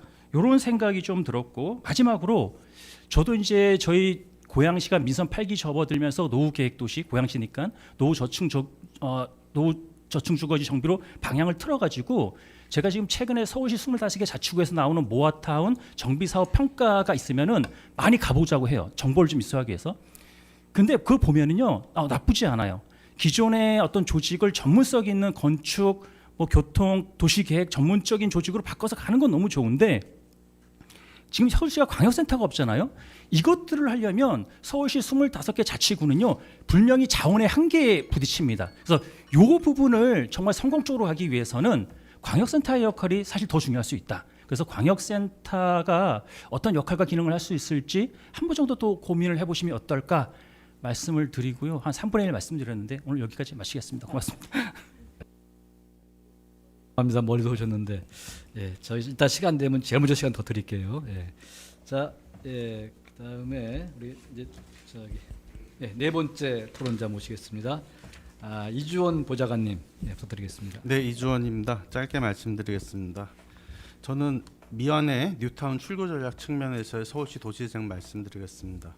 서울의 도시재생은 다른 지역의 도시재생과 달리 자기 노드맵이 분명히 있었습니다. 그게 명시됐던 명시되지 않았던 이미 2012년 1월 30일 날 박원순 전 시장의 발표를 통해서 분명히 뉴타운 출구 전략과 연결되는 자기 노드맵이 있었습니다. 그것은 이제 뉴타운 출구 전략의 대안 개발 차원에서 저층 주거지, 주거 환경, 이건 주택 정비 사업을 포함하는 겁니다. 개선 과제가 분명히 있었고요. 하지만 이 주택 정비 사업은 특성상 부동산 시장 상황의 경기를 무지하게 타게 돼 있습니다. 시장 상황이 안 좋으면 부동산 정비 사업은 작동이 안 되고 시장 사업이 좋으면 오히려 더 작동이 안 됩니다. 왜 너도 나도 빨리 가려고 하기 때문에. 이게 그래서 되게 서울시에서 아주 신중하게 관리해야지 될 정책 중에 하나가 바로 주택 정비 영역입니다. 뉴타운 출구 전략의 핵심은 마켓 시장이 아닌 공공 시장의 책임과 주도성이 아주 핵심이었습니다. 그래서 선투자 이후에 민간의 투자들을 유도한다 그랬는데 민간의 투자가 유도되지 않은 측면은 서울시만의 잘못은 아닙니다. 그리고 민간의 불철저함도 아니고요. 제도의 부재, 시장 상황에 좀 따라오지 못한 측면 여러 가지가 복합적으로 연결돼 있다 생각합니다. 다만 우리가 도시재생 사업 하는데 우리들도 착각하고 있었던 게 한국적 도시재생의 가장 큰 특징은 주거지를 재생하려고 그랬던 겁니다. 우리가 해외의 도시재생 사례를 보러 가면 주거지 재생 사례를 보러 가는 케이스를 저는 거의 보질 못했습니다. 왜? 해외에는 주거지 재생 사례 케이스가 거의 없습니다. 뭐 스웨덴의 말메, 뭐 빌바오 이런 데 다 가면 수변 개발이나 노후 산단 개발했던 데 아닙니까? 뭐 시애틀, LA 뭐 이런 데 가도 다 노후 상업 지역이나 노후 산업 지역들 재생 사례였습니다.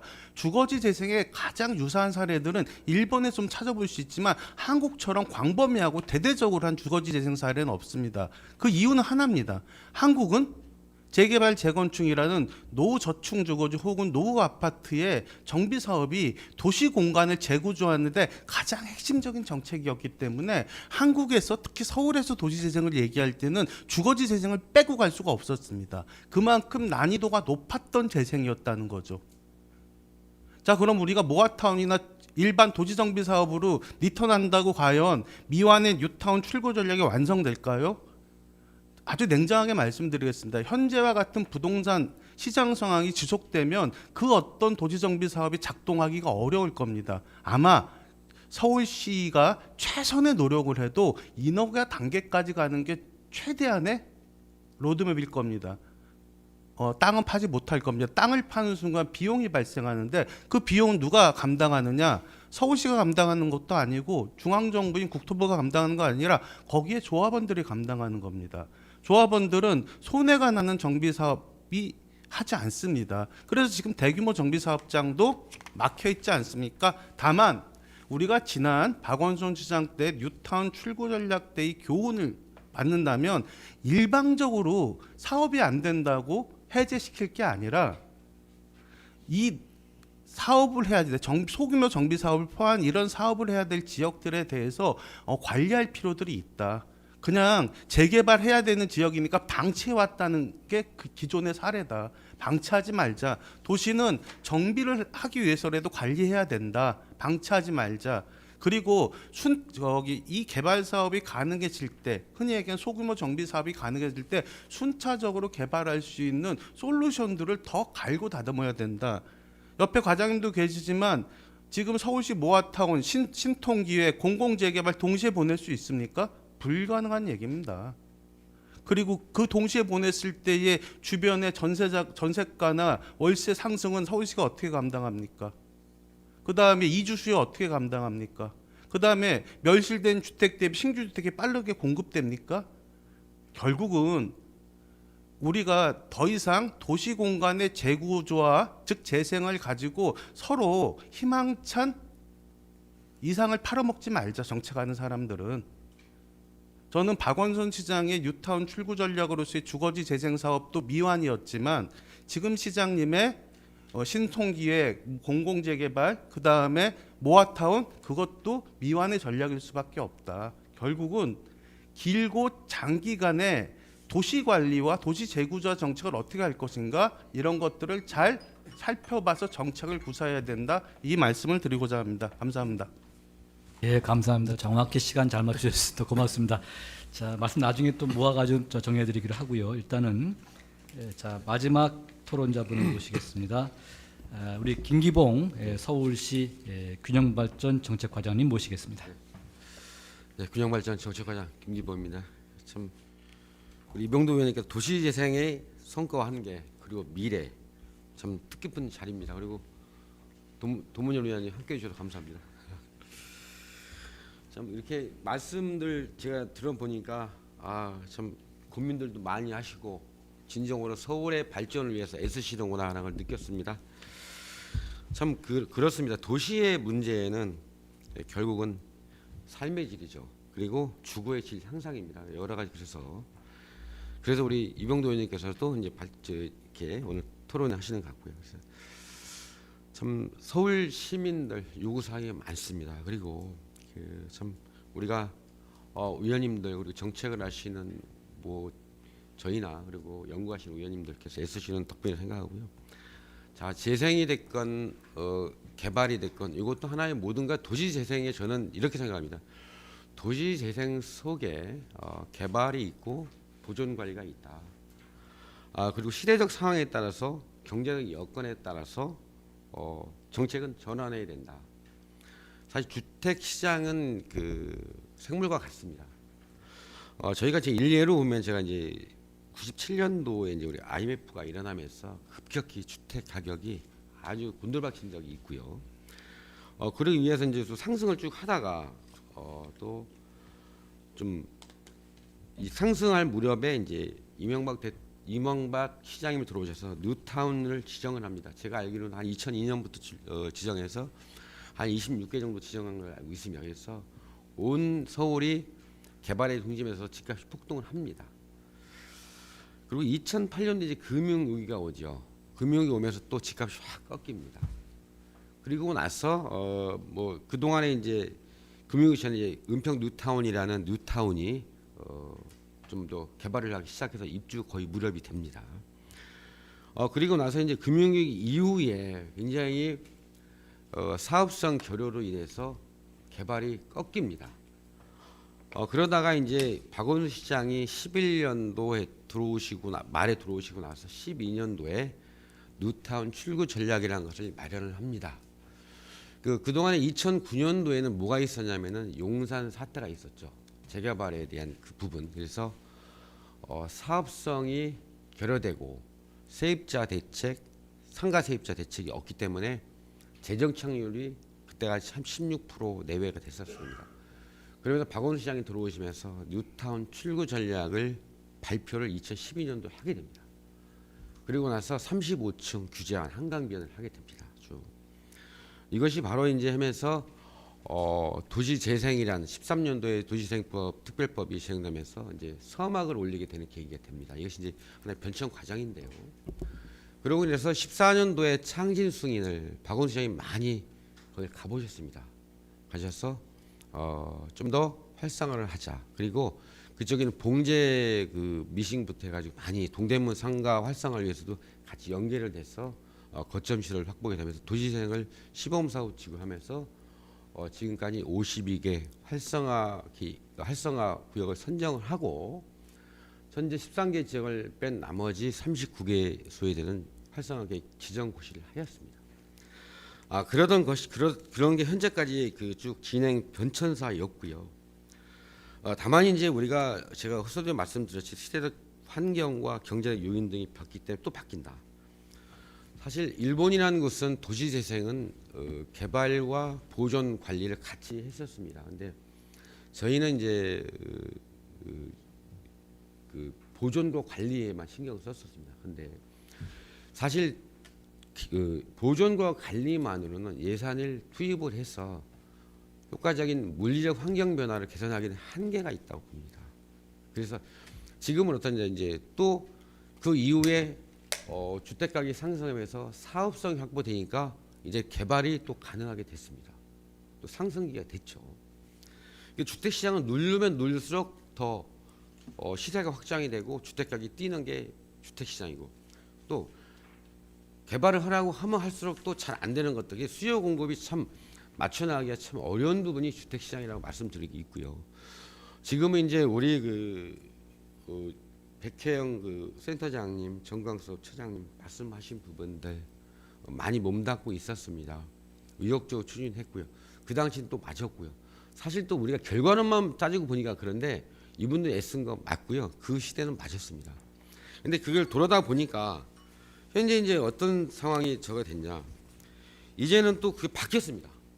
시대적 환경이 바뀌었어요. 그러다 보니까 예산은 우리가 현재까지 한 6천억 정도 투입을 했고 연계사까지 하면 더 헤아릴 수가 없는데 성과가 많이 안 난 거예요. 자, 그러니까 지금 이제 뒤돌아보는 겁니다. 왜 뒤돌아보냐? 왜? 물리적, 경제적 모든 게 우리가 생각했던 막 성과가 없는 거야. 결실이 없는 거야. 그러다 보니까 우리 도시재생 무엇이 문제인가 한번 짚어보게 된다. 왜? 이걸 좀 과거를 돌아보고 앞으로는 좀 더 시민이 원하는 부분들, 정책적인 효과가 있을까 더 있을도록 하기 위해서 하는 거예요. 면밀한 검토가 부족했다. 또 예산을 많이 들였는데 체감이 어려웠다. 체계적인 사업을 추진하지 못했다. 참 그리고 도시재생의 원활한 추진과 지속성을 담보할 수가 없었다. 뭐 많은 얘기들이 나오고 있고 이거보다 더 나은 활성화를 요구하는 겁니다. 시민들께서. 그래서 저희가 지금 시대에 맞게끔 현재에 맞게끔 그럼 어떻게 해야 될 것이냐. 그래서 생각하는 것이 자 저희는 지금 서울이란 도시가 일제 시대 때도 사실 청계천변에 쭉 청계천변으로 이제 천막 판잣동 같은 게 있다가 그것들이 이제 성남이라든가 이제 다 여의도라든가 다 변두리를 가고요. 그 다음에 이제 한번 70년대 이제 그 여의도에 있던 것이 봉천동, 신정동 다 가면서 이제 그 무허가 건물들이 이제 봉천동이나 신림동 뭐 이런데 다 한개다가 또 다시 개발하면 이제 개발이 됐죠. 그래서 지금 뭐냐? 그러면은 우리가 예산도 효율적으로 투입하면서 좀 더 같이 할 게 뭐냐? 자, 신속 통합, 핀통계 개발, 그다음에 소규모 주택 정비, 모아타운 해서 같이 하자. 거기서 우리가 동상향해서 또 높여주고 사업성도 높여주고 거기서 기준용적률에서부터 법상까지 갔을 때는 기부 찬합할 때 좀 더 그 지역에 기반 시설을 확충해 주자. 기반 시설 확충해서 뭐 먼저 기반 시설이면 도로, 주차장, 생활시설 기본적으로 베이스를 깔고 그 말고의 그 이외의 지역은 도시 재생에 예산 투입을 하자. 마중물 예산. 그렇게 이제 가고자 하는 것이고요. 그렇게 하면서 이제 혁신지구도 시정하고 인정사업도 해주고 또 가금주택 집수리도 해주고 해서 그 지역 전체를 좀 더 뭐 예산의 한계를 극복한 그 지역 기반 시설을 확충해 나가면서 하자라는 것이고요. 그리고 나서 이제 이런 부분들은 이제 활성화 진행돼 있는 거고 사실 서울에 대한 그 균형 발전 지금 70년대부터 강남 개발이 됐죠. 영동 지구를 개발해서 아파트 지구까지 다 강남에 있습니다. 그때 당시 강북에 학교가 다 이전해 갔어요. 그러면서 많은 것을 우리가 서울시에서 정책을 쏟아냈죠. 지금 이제 강남에 있는 것을 강북 지역에 좀 더 개발 혜택을 더 쏟아야 될 때입니다. 혜택 주면서. 그래서 사실 저 도시재생 활성화 지역은 강남 지역에는 강남 상가에는 활성화 지역이 지정되지 않았고 대부분 강북이나 서남권 그다음에 위주가 되겠죠. 근데 향후 그래서 뭐 위원장님이나 우리 저 본부장님 말씀하시는 것들이 사실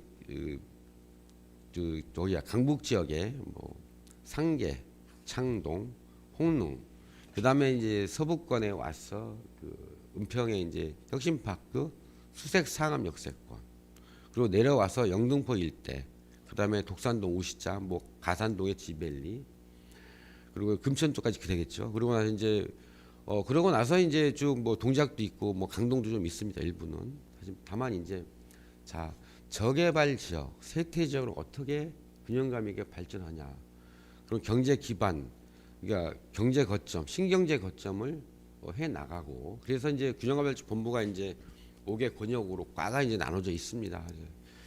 그렇지만 그러면서 앞으로는 이런 부분들이 균형 발전, 지역 균형 발전에 같이 함께 하면서 해나가야 된다.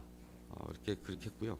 시간이 계속 더 제가 드릴 말씀이 많은데 뭐 제가 좀 그렇게 해야지만 또 뭐 해소할 것 같고 해서 하는데 앞으로 이런 부분에 좀 제가 그 자리에 2008년부터 12년 말까지 주택정책과에서 있었습니다. 그래서 정비 사업이라든가 이런 부분들도 그때 많은 계획도 했었습니다. 그래서 아까 언급한 거 보니까 휴먼타운이 나오더라고요. 2009년도에 연남동으로 휴먼타운 그때 제가 좀 했었는데 이제 좀 멈춰 주십시오. 예. 다음에 토론할 때 더 세부적으로 말씀드리겠습니다. 예, 고맙습니다. 예.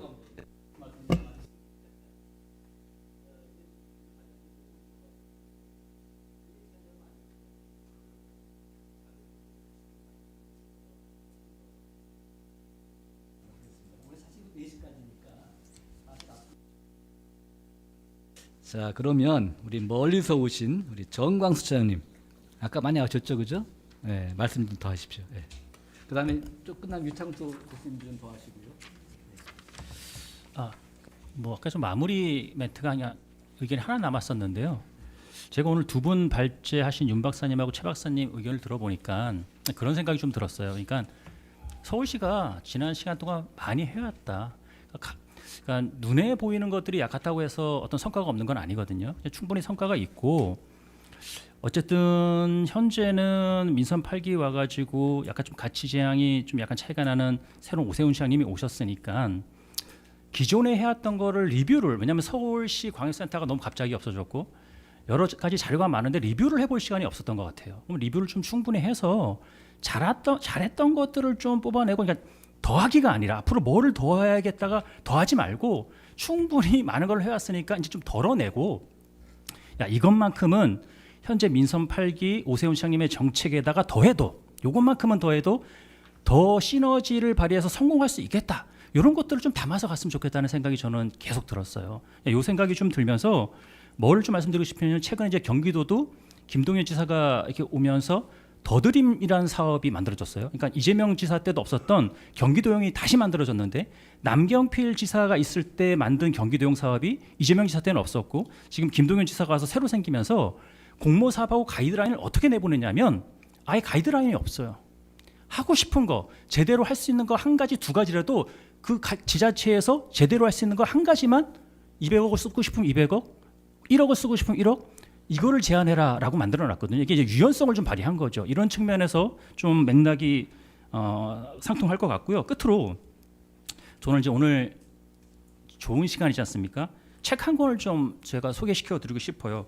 최근에 서울 아산병원의 그 노년내과에 정희원 교수가 당신도 느리게 나이 들 수 있다는 책을 냈는데, 제가 이걸 읽다가 어떤 생각이 들었냐면, 여기서 그 핵심 내용이 뭐냐면 WHO가 최근에 제시했던 개념 내재 역량이라는 얘기를 하더라고요. 이게 도시에도 마찬가지겠구나. 그러니까 물리적인 용량, 주택 인프라를 정비하는 물리적 용량 중요하지만 사람이 급속하게 늙지 않고 도시가 급속하게 쇠퇴하지 않고 건강하게, 일반인보다 더 오랜 시간 건강하게 내 삶을 마무리하는 데에서는 그 내재 역량이라는 게 있다는 거죠. 그거를 키워야 된다는 얘기를 강조하고 있어요. 제가 이걸 읽으면서 도시도 마찬가지다. 그러면 도시에서의 그 내재 역량은 뭐냐? 사람과 컨텐츠, 우리가 계속 중요하게 했던 경제 조직과 같은 사회 경제적 역량이 아마 내재 역량이 될 거고, 서울시 의회는 또 집행부와 다르게 이런 것들을 지원하고 조례를 만들고 부족한 걸 메꿔주는 조직이시니까 그런 도시의 내재 역량을 앞으로 키워나가시고, 그다음에 민선 8기에 더하고 이게 시너지를 좀 창출하시면 우리나라의 도시 재생 좋은 모델을 계속해서 끌고 나갈 수 있지 않을까 말씀드리면서 마무리하겠습니다. 고맙습니다. 예, 2분 30초 쓰셨네요. 예. 자, 우리 유창수 교수님 3분 시간입니다. 네, 고맙습니다. 그 쇠퇴 원인, 쇠퇴 진단을 할 때 뭐 여러 가지 지표가 있지 않습니까? 근데 이제 경제적 쇠퇴 같은 경우에는 워낙 이제 거시적인 환경이나 뭐 이런 것들 때문에 어떤 지역에서 어떤 경제적인 활성화를 도모를 한다, 그건 쉽지 않다고 봅니다. 재생 사업으로도 저는 불가능하다고 봅니다. 뭐 지역의 특산품을 만들거나 지역 상권의 브랜딩, 마케팅 아무리 해도 이게 어떤 거시적인 상황을 저는 거스를 수 없다고 생각을 하고, 저는 쇠퇴 원인이 여러 가지가 있겠지만 가장 중요한 거는 관리의 부재라고 생각을 합니다. 아까 과장님께서 말씀하셨던 그런 개발의 동력이 있는 데는 당연히 개발이 돼야 되겠죠. 근데 서울시가 다 그렇게 개발될 수는 없지 않습니까? 그런 동력이 없는 저층 주거지, 노후 주거지를 어떻게 재생을 할 것인가라는 거는 저는 없는 관리 시스템을 집어넣자. 관리 시스템이라는 게 전 다른 게 아니라 아파트에 보면 관리 사무소가 있고 관리하시는 분들이 있습니다. 그 시스템을 저는 저층 주거지에 좀 도입하면 어떨까라는 생각을 하는 거죠. 관리 거점을 만든다는 게 바로 도시재생에서 해야 되는 앵커 시설의 건립일 것이고, 관리 주체를 만든다는 것이 재생 사업에서 만드는 공동체 사업의 목표여야 된다라고 생각을 합니다.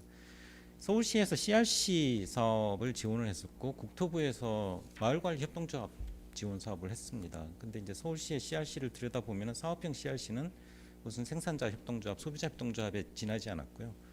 관리형 CRC도 보면 시설 관리에 지나지 않았습니다. 어떤 재생 사업으로 만들어진 거점을 관리하는 건물을 관리하는 시설관리공단이 해야 될 일을 이제 대신하는 역할이었던 거죠. 그런 게 아니라 지역 관리를 하는 조직을 만드는 것은 국토부도 마찬가지였습니다. 마을관리 협동조합의 어떤 예시를 보면은 제가 이제 68페이지에 지금 넣어놨습니다만 주택관리 서비스 이 사람들이 돈을 내서 관리비를 내고 주택 관리를 받게 해서 이런 일 일어나지 않습니다. 절대로 일어나지 않습니다. 공동 집수리 해서 뭐 집수리 비용을 절약하자 뭐 일어날 수는 있겠지만 이게 재생의 어떤 목적이 될 수도 없습니다. 그래서 저는 저층 주거지 노후된 주거지에 부재했던 관리 시스템을 만드는 것에 재생 사업의 목표가 있어야 된다고 생각을 합니다. 그래서 뭐 제가 이제 그 했었던 천연충현에서도 지금 아직도 이제 미완의 그 골목 거점과 이제 지역 거점들 사업들을 벌이고 있습니다만 뭐 그게 이제 아주 뭐 이 확산되고 이렇게 할 단계는 아닙니다만 그런 것들이 조금 많이 시도가 돼야 되지 않을까. 다른 거점을 짓고 공동체 활성화하고 이런 것들이 저는 이 지금 도시 사회 산업화 사회에서 어떤 다른 옛날에 새마을 운동 할 때 어떤 공동체 사업 하고는 좀 달라야 되지 않을까. 어떤 목적 지향적인 공동체 사업을 해야 되고 목적 지향적인 거점들을 만들어서 그게 이제 지속적인 마중물이 끝나고 난 다음에도 지속적인 재생이 이루어져야 된다고 생각을 합니다. 네, 이상입니다. 아유 고맙습니다. 또 하실 말 더 많으시는데 아유 정말 죄송하고요. 일단 우리 발제자 두 분 계시는데 혹시 뭐 말씀하실 거 있으세요? 우리 최영수 박사님. 예. 1분만 1분 네, 감사합니다. 네. 앞에서도 이제 전체적으로 말씀을 드렸지만 가장 중요하게 말씀드리고 싶은 것 중에 하나가 서울의 도시재생에서 많은 방법론들을 굉장히 고민을 많이 했거든요. 근데 이제 물론 그 과정에 대해서도 과정을 너무 고민하기도 했고 절차를 너무 신경 쓰기도 했다. 근데 이게 또 전체적으로 봤을 때 재생과 개발이 대립이 아니고 사실은 상호 보완돼야 되는데 여기에서의 이제 여러 방법론을 재생에서도 또는 개발 부분에서도 그다음 보존 부분에서 다양하게 적용할 수 있는 건데 요것들을 우리가 좀 버리지는 말아야 한다. 그다음에 앞에서 말씀드렸던 것처럼 명확한 목표치를 설정해야 되는데 이게 효과가 가능한 목표가 무엇인가는 지속해서 논의를 해야 된다. 그다음에 이를 위해서 앞에서 말씀드렸던 거랑 비슷하게 지난 방법들을 옥석을 가려서 이제 꿰어야 한다라는 이야기입니다. 지금 많이 버려지고 있는 것 같아서 이 아쉬운 부분들을 좀 챙겨주시는 이러한 의회가 되어주셨으면 좋겠습니다. 예. 감사합니다. 네. 그 1분 안에 딱 지켰어요. 우리 저 윤병훈 박사님 어디 계시죠? 예, 바로 옆에 계시네. 예, 이제 등잔 밑이 어둡다고. 저도 1분만 간단하게 말씀을 드리도록 하겠습니다. 아까 많은 분들이 이제 작년에 광역센터가 없어지면서 아쉬워하는데 저도 실제 재생사업 힘을 담당하면서 항상 저도 그렇고 많은 전국의 모든 사람들이 뭔가를 궁금하고 있으면 그렇게 어디에 물어보면 될까? 그러면 항상 서울센터에 물어보면 된다라고 다 얘기해 줄 만큼 축적된 자료와 노하우들이 되게 많았던 것 같습니다. 그런데 그런 것들이 약간 좀 아쉬운 부분이 있어서 물론 뭐 센터는 없어졌다 하더라도 거기서 축적했던 자료들이라든지 그런 것들이 이후에 좀 활용할 수 있게끔 좀 그 체계를 좀 만들어 줬었다는 게 제 개인적인 소망인 것 같습니다. 그리고 두 번째는 도시재생에 대해서 성과에 대해서 많은 사람들이 이야기를 하고 있고 중앙정부나 뭐 지원기구에서도 다양한 성과지표를 얘기를 하고 있는데 실제 모든 성과지표를 다 달성하는 것들은 불가능합니다. 그런 상황 속에서 지역에 맞춰서 오히려 지역에서 역으로 우리는 최소한이라는 성과만 하더라도 우리는 이거를 명확하게 구체화시키는 어떻게 보면 지역적 특성에 맞는 성과관리 체계가 뭐 이제 만들어져야 된다고 생각이 들고 결국 그것이 뭐 서울시뿐만이 아니고 이외에 다 지역의 도시재생의 지속 가능성을 담보함에 있어서도 좀 중요하지 않을까라고 생각이 듭니다. 예, 이상 마무리하도록 하겠습니다. 네, 고맙습니다. 자, 예, 일단 그래서 지금 뭐 혹시 더 하실 분 안 계시겠죠, 그죠? 혹시 뭐 보좌관님 더 말씀하시겠어요? 하셨습니까? 예, 알겠습니다. 네, 과장님. 네. 네. 뭐 많은 도시재생 추진하면서 성과가 있었던 것도 사실이라고 말씀드리고요. 좀 더 제가 좀 요약을 해보면은 서울시는 앞으로 그 경제 거점 개발에 초점을 두겠다. 그래서 일자리 창출하고 그다음에 교통의 인프라, 철도망 부분에 또 특히 매진을 하겠다. 그리고 노후저층 주거지에 대해서는 개발의 중심에 서서 기반 시설도 확충하고 환경 개선을 해 나가겠다. 그리고 공공 주도가 아닌 민간 주도로 말씀입니다. 그리고 효과가 가능한 걸로 옥석을 가려 나가겠다. 그리고 서울은 이제 다시 사실적으로 지방의 그 재생과 좀 다른 부분이 있다. 왜냐하면은 또 집값이 좀 비쌉니다. 그러다 보니까 원하는 그 시민들이 본인들이 가지고 있는 그 자산에 대해서 보존하려고 하는 것도 많이 있습니다. 그래서 사실적으로 지방하고 조금 틀린 부분이 있다. 의원님들께 이해했으면 좋겠고요. 그리고 사실 서울의 경쟁력은 우리 고양시도 오시는 게 아니라 지방하고 광역시하고는 좀 틀리다.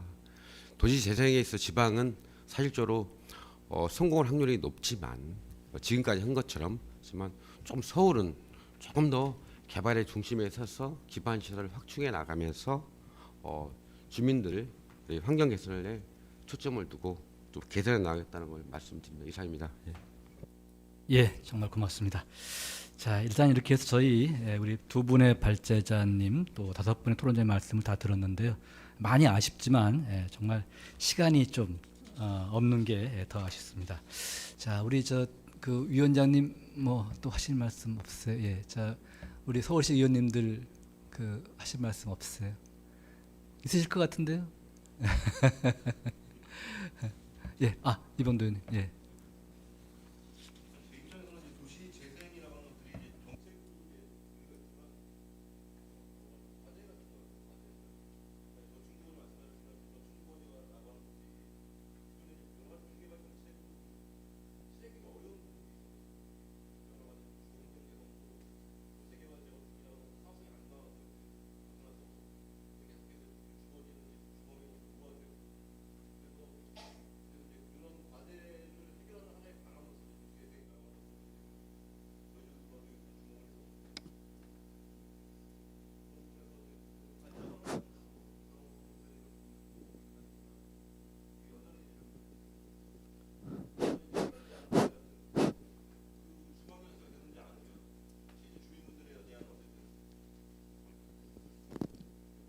어떤 주민분들의 요구가 계속 이제 주거 환경의 개선에 대한 요구가 이제 계속 나오고 또 전반적인 사회 분위기가 이제 바뀌면서 또 뭐 도시재생을 추진하던 지역마저도 이제 재개발 재건축을 막 추진하려고 하시고 이런 것들이 있어서 그냥 고민이라고 말씀드리겠습니다. 그런 고민들.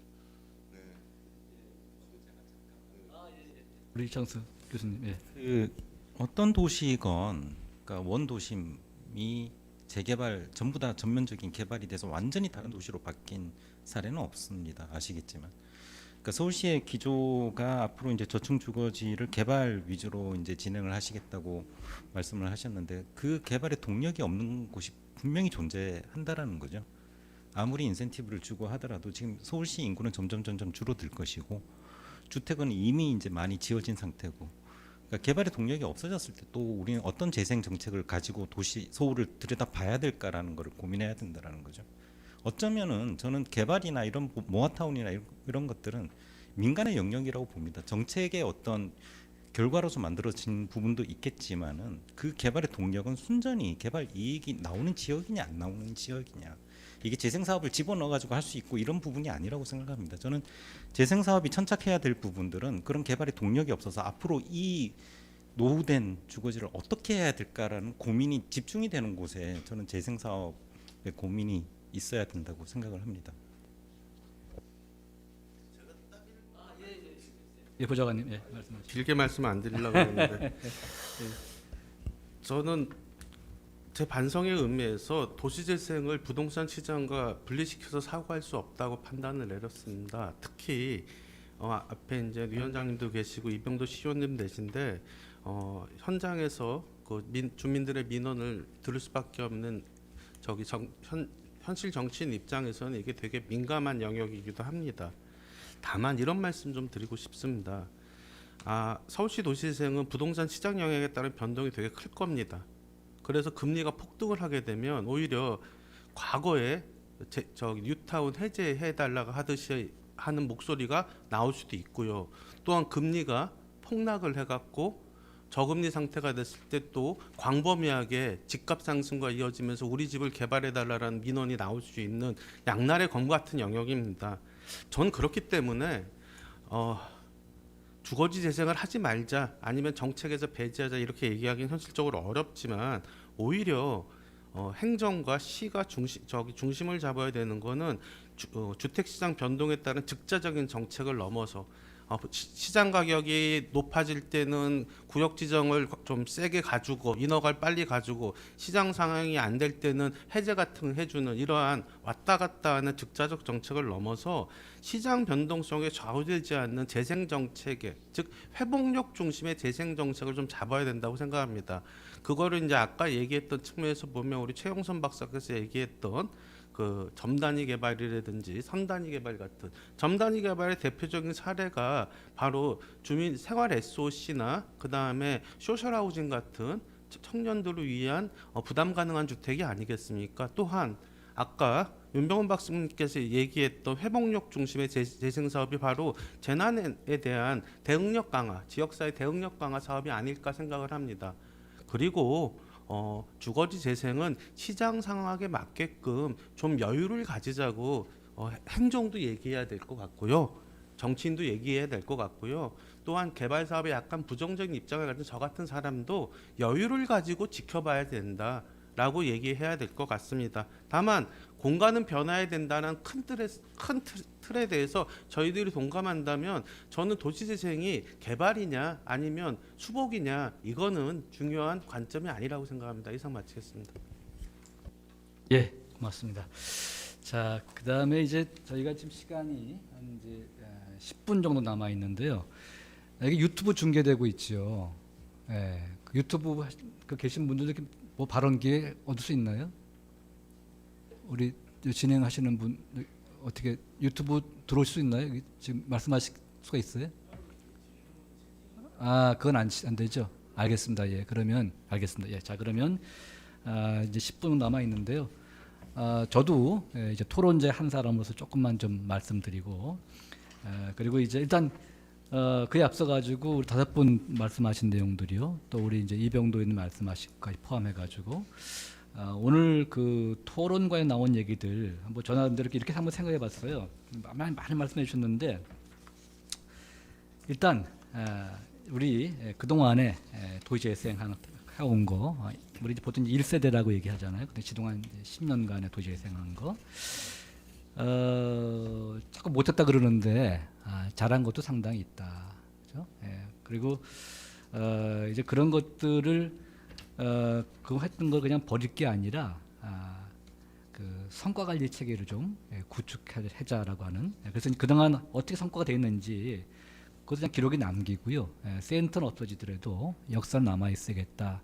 그동안의 성과에 대해서 어떻게 됐는지 한번 잘 살펴보고요. 앞으로 또 그것을 발판으로 삼아가지고 좋은 성과 얻을 수 있도록 노력을 좀 해야겠다. 이런 말씀이었던 것 같습니다. 그리고 또 이런 게 있었어요. 우리 재생의 영역이 민간과 공공, 그동안 이제 공공이 많이 해왔는데 그거를 이렇게 딱 칼져서 잘라가지고 두 부짜리 잘라서 이거는 민간, 이거는 공공 이렇게 자르긴 참 어렵죠, 그죠? 그렇지만 분명한 거는 앞으로 하게 될 2세대 도시재생이라고 하는 것들은 주로 이제 개발 쪽이다 보니까 그거는 민간 영역이 되지 않겠느냐 하는 이제 그런 말씀들이 있었던 것 같아요. 그래서 그러면 공공은 뭐 하느냐? 그러면 우리 과장님 아까 좋은 말씀 많이 해주셨잖아요. 뭐 기반시설 확충하고 또 모아타운 등등 여러 가지 개발 사업해서 거기서 나온 이익금은 환원해가지고 기반 설치하는 데 쓰고 또 재생산 마중물 한 대 쓰기도 하고요. 여러 가지 하고 더 나아가서는 서울과 지방은 좀 다른 거 아니냐?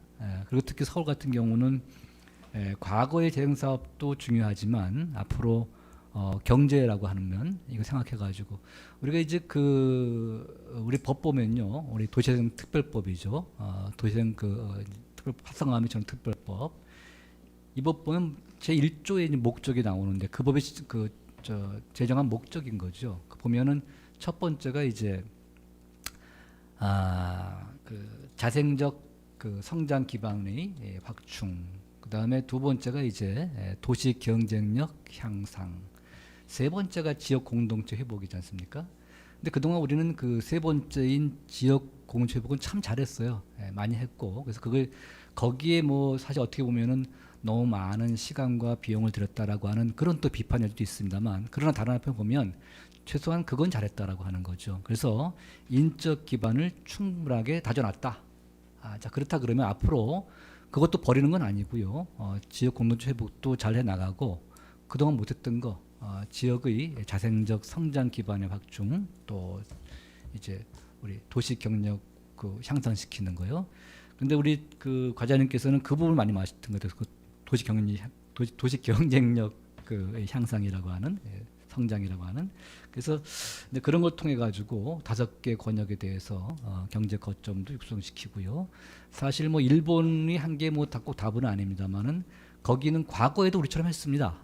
뭐 세타고야구에서 마을 만들기 사업하면서 많이 했고, 지금은 이제 도시 경쟁력 확보, 특히 이제 국제 경력 확보 그쪽에 많은 힘을 기울이고 있죠. 많은 또 인센티브 주면서요. 아주 엄청납니다. 용역력 2배까지 해주거든요. 지금 현재 쓰고 있는 용적률에. 자, 하여튼 그렇고요. 그래서 우리가 이제 그 오늘 토론회를 좀 마치면서 분명한 거는, 다시 한번 강조하는 거는, 그동안의 재생에 성과가 없다라는 말을 하지 말자. 분명히 큰 성과가 있었다라고 하는 것이고요. 그 성과를 잘 우리가 좀 활용해서 앞으로 2세대 도시재생 더 잘해 나가면 되지 않겠느냐, 뭐 이렇게 이제 생각을 해봅니다. 그리고 아까 그 우리 정 처장님 좋은 말씀하신 것 같은, 맨 처음에 책 전전하신 줄 알았는데 그 책 이름이 뭐였었죠? 당신도 느리게 나이 들 수 있다. 그 의사가 쓴 책이라 그러는데요. 그래서 요거 끝으로 한 번만 더 소개하고 제가 마치도록 하겠습니다. 의사님 이름 잘 모르겠지만 책 제목이 그래요. 당신도 느리게 나이 들 수 있다. 도시가 급속하게 쇠퇴하지 않으려면 내재 역량을 키워야 한다. 그런 말씀이신 거죠, 그죠? 그 내재 역량을 하는 게 사회경쟁 역량, 그죠? 사람 컨텐츠, 결국 이게 공동체 나오는 거니까 그동안 우리가 애썼던 지역 공동체 회복이 결코 헛된 것은 아니었다. 뭐 이런 말씀을 드리고 싶습니다. 자, 위원장님 더 말씀하실 거 있으시면 하세요. 예, 그러면 지금 시간이요. 지금 4분 남았는데 혹시 아이고 내가 이거 아까 꼭 해야 되는데 안 했어. 집에 이거 안 가면 집에 가서 이불킥 갈 거야. 뭐 이런 거 있으면 한번. 없어요? 과장님 더 말씀하실 거 있지 않으세요? 저는 아니. 이거 과장님 말씀 끝나면 우리 항상 먼저 오늘 과장님 잠깐만요. 예. 우리 저기 백희영 위원장님 먼저 1분 하신다니까. 저는 그 도시재생본부라는 조직이 없어지고 균형발전본부로 이제 모든 것이 이제 변화가 됐는데, 균형발전 정책과장님이 저도 도시재생 철학의 연장선에 계신 줄 알았는데 너무 이제 개발 중심의 얘기를 하셨어요. 근데 그 측면을 부정하자는 건 아니에요. 그런데 도시를 바라보는 시각은 너무나 다양하죠. 좀 더 거시적으로 바라보느냐, 좀 더 낮게 바라보냐, 아니면 골목에서 바라보냐, 그곳에 사는 사람 중심으로 바라보느냐에 따라, 시점을 어디 두느냐에 따라 도시에 대한, 장소에 대한, 공간에 대한 해석들이 너무 달라지기 때문에, 근데 그 중에서 도시재생은 그곳에서 살고 있는 사람들의 그 골목은 어떤 기능을 해야 되는지, 그곳에 살고 있는 사람들의 불편함은 무엇이고, 어떻게 해야 이 삶의 질이 개선될 수 있는지, 건축 구조는 어떤지, 이걸 재개발하면 될 것인지, 아니면 뭐 두세 필지 해서 합필해서 하면 될 것인지, 아니면 시장 골목만 활성화해 주면 될 것인지, 간판 개선을 하면 될 것인지, 너무나 많은 정말 그 할 수 있는 모든 다양한 수를 찾아가는 과정이었거든요.